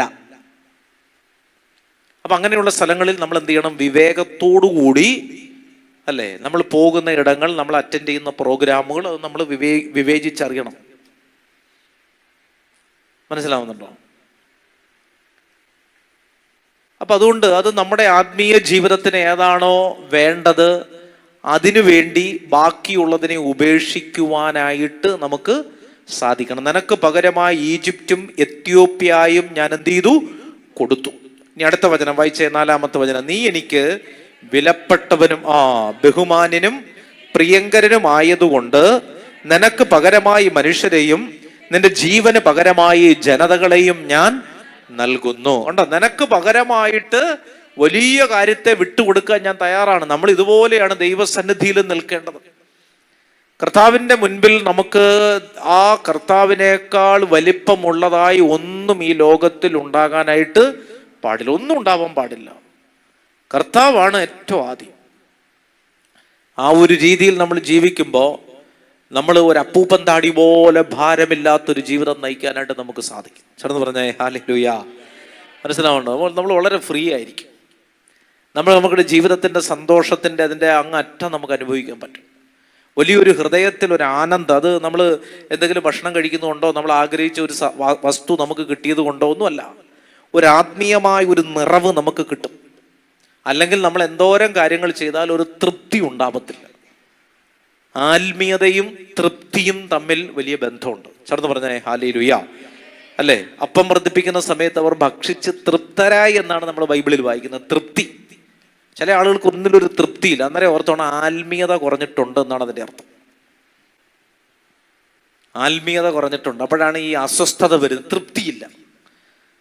തൃപ്തിയില്ല. ദൈവത്തെ കണ്ടുമുട്ടിയവൻ ജീവിതത്തിൽ തൃപ്തി കണ്ടെത്തിയവരാണ്. കാരാഗ്രഹത്തിൽ കിടക്കുമ്പോഴും അവൻ ആരാണ്?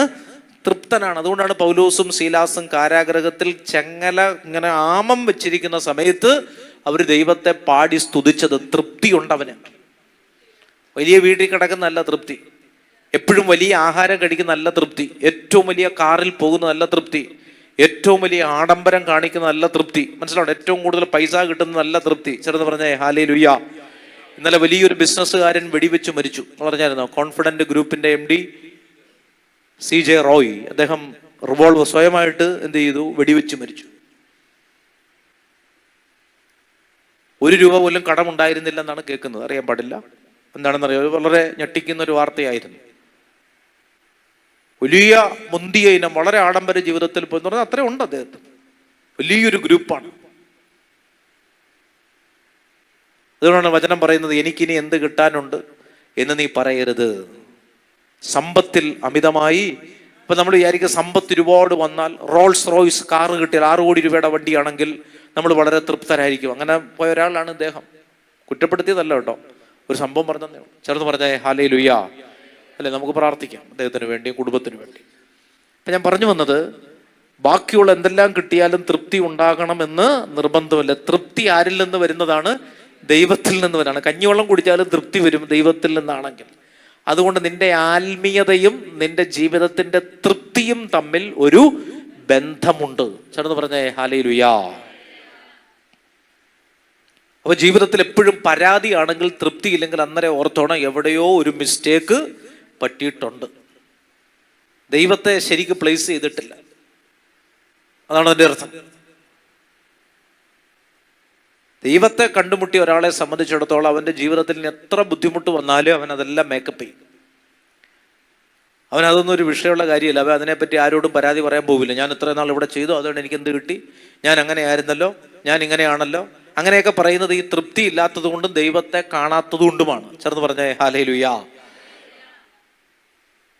അത് നമ്മൾ പരിശോധിക്കണം. നമ്മുടെ ആത്മീയ ജീവിതം പരിശോധിക്കണം. നമ്മൾ രക്ഷിക്കപ്പെട്ട ആളുകളാണ്, പക്ഷേ എത്യോപ്യ നമ്മൾ എന്ത് ചെയ്തിട്ടില്ല? വിട്ടുകൊടുത്തിട്ടില്ല. ഈജിപ്തിനെ നമ്മൾ എന്ത് ചെയ്തിട്ടില്ല? ഉപേക്ഷിച്ചിട്ടില്ല.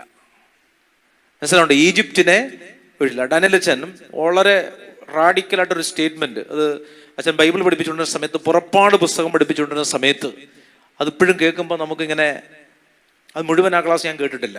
കാരണം എനിക്കത് കേൾക്കാൻ പറ്റിയിട്ടില്ല. കേൾക്കുമ്പോൾ അത് ഇടയ്ക്ക് വെച്ച് ഞാൻ സ്റ്റോപ്പ് ചെയ്യും. കാരണം അത് കേൾക്കുമ്പോൾ നമ്മുടെ ഉള്ളിൽ നിന്നൊരു തീപ്പൊരി വരും. എന്ന് പറഞ്ഞാൽ നമുക്കത് താങ്ങാൻ പറ്റില്ല.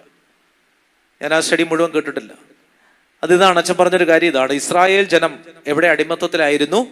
ഈജിപ്തിന്റെ അടിമത്തത്തിലായിരുന്നു. അല്ലെ? ഈജിപ്തിന്റെ അടിമത്തത്തിലായിരുന്നു ഇസ്രായേൽ ജനം. 400 വർഷങ്ങൾ ഇവര് ഈ അടിമത്തത്തിലായിരുന്ന സമയത്താണ് മോശയുടെ നേതൃത്വത്തിൽ എന്ത് ചെയ്യുന്നത്? ഇസ്രായേൽ ജനത്തെ കർത്താവ് മോചിപ്പിക്കുന്നത്. അല്ലെ? മോചിപ്പിക്കുന്നതിന്റെ അന്ന് രാത്രിയിലാണ് എന്ത് ആഘോഷിക്കാൻ പറയുന്നത്? പെസഹ ആഘോഷിക്കാൻ പറയുന്നത്. അല്ലെ? കുഞ്ഞാടിനെ കൊന്ന് കട്ടള പടികളിൽ തളിക്കണം. ആ രക്തം കാണുമ്പോൾ സംഹാരദൂതൻ എന്ത് ചെയ്യും?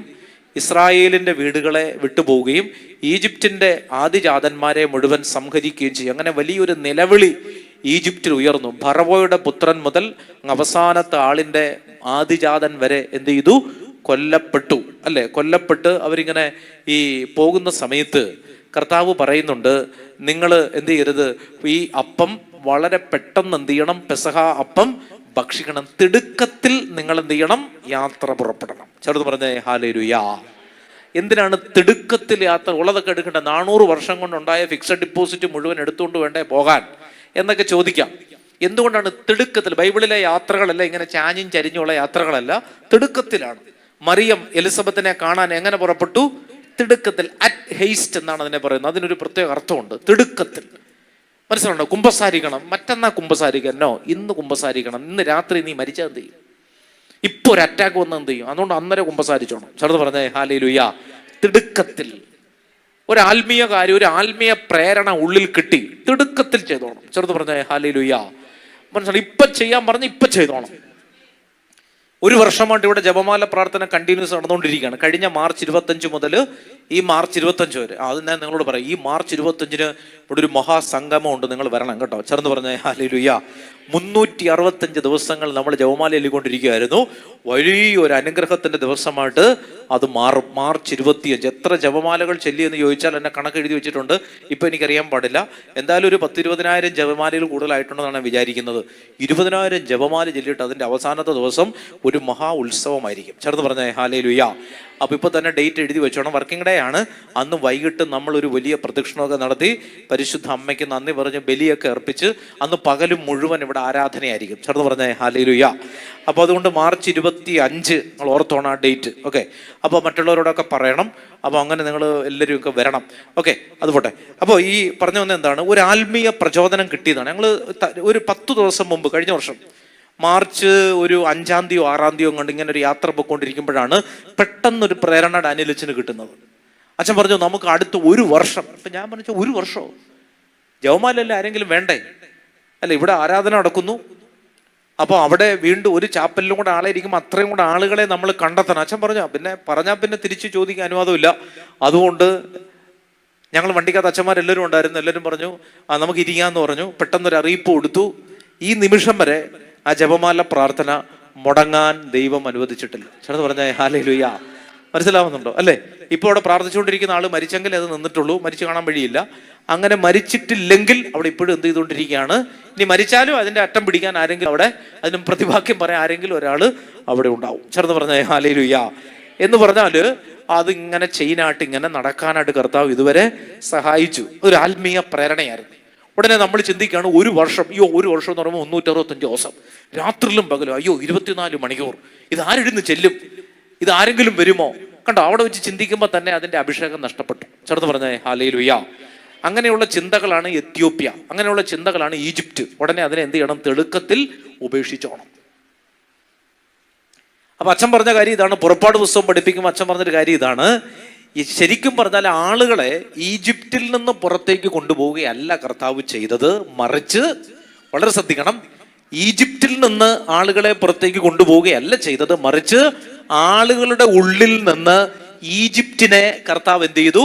പുറത്തേക്കെടുത്തു. ഇടയ്ക്കിടയ്ക്ക് ഈജിപ്റ്റ് അവരുടെ ഉള്ളിലേക്ക് വരുന്നത് കൊണ്ടാണ് അവർ യാത്രക്കിടയിൽ മോശയോട് ചോദിച്ചത്, ഞങ്ങൾ ഈജിപ്തിലായിരുന്നപ്പോൾ അവിടെ ഞങ്ങൾക്ക് ഇറച്ചിക്ക് കുറവില്ലായിരുന്നു. മനസ്സിലാവുന്നുണ്ടോ? അവിടെ ആയിരുന്നപ്പോൾ ഞങ്ങൾക്ക് ഇച്ചിരി അടി കൊള്ളുകയും ഇടി കൊള്ളുകയും ഇച്ചിരി ജോലി ചെയ്യുകയും ചെയ്യണമെന്നേ ഉണ്ടായിരുന്നുള്ളൂ, വെള്ളമില്ലാത്ത അവസ്ഥ ഉണ്ടായിരുന്നില്ല. എന്ന് പറഞ്ഞാൽ എന്ത് ചെയ്തു? പുറത്തുപോയ ഈജിപ്റ്റ് ഇടയ്ക്കിടയ്ക്ക് അവരുടെ ഉള്ളിലേക്ക് വന്നു. അതുകൊണ്ട് അവരെ ഈജിപ്തിന് പുറത്തേക്ക് കൊണ്ടുപോവുകയല്ല കർത്താവ് ചെയ്തത്. അവരുടെ ഉള്ളിൽ ഈ 400 വർഷം താമസിച്ച് അതിന്റെ തഴക്ക ദോഷങ്ങൾ എവിടെ കിടപ്പുണ്ട്? ഹൃദയത്തിൽ കിടപ്പുണ്ട്. മനസ്സിലാവുന്നുണ്ടോ? അതുകൊണ്ടാണ് പെട്ടെന്ന് ചില തിന്മകൾ വിട്ടുമാറില്ല. അതിനെ നമ്മൾ പതിയെ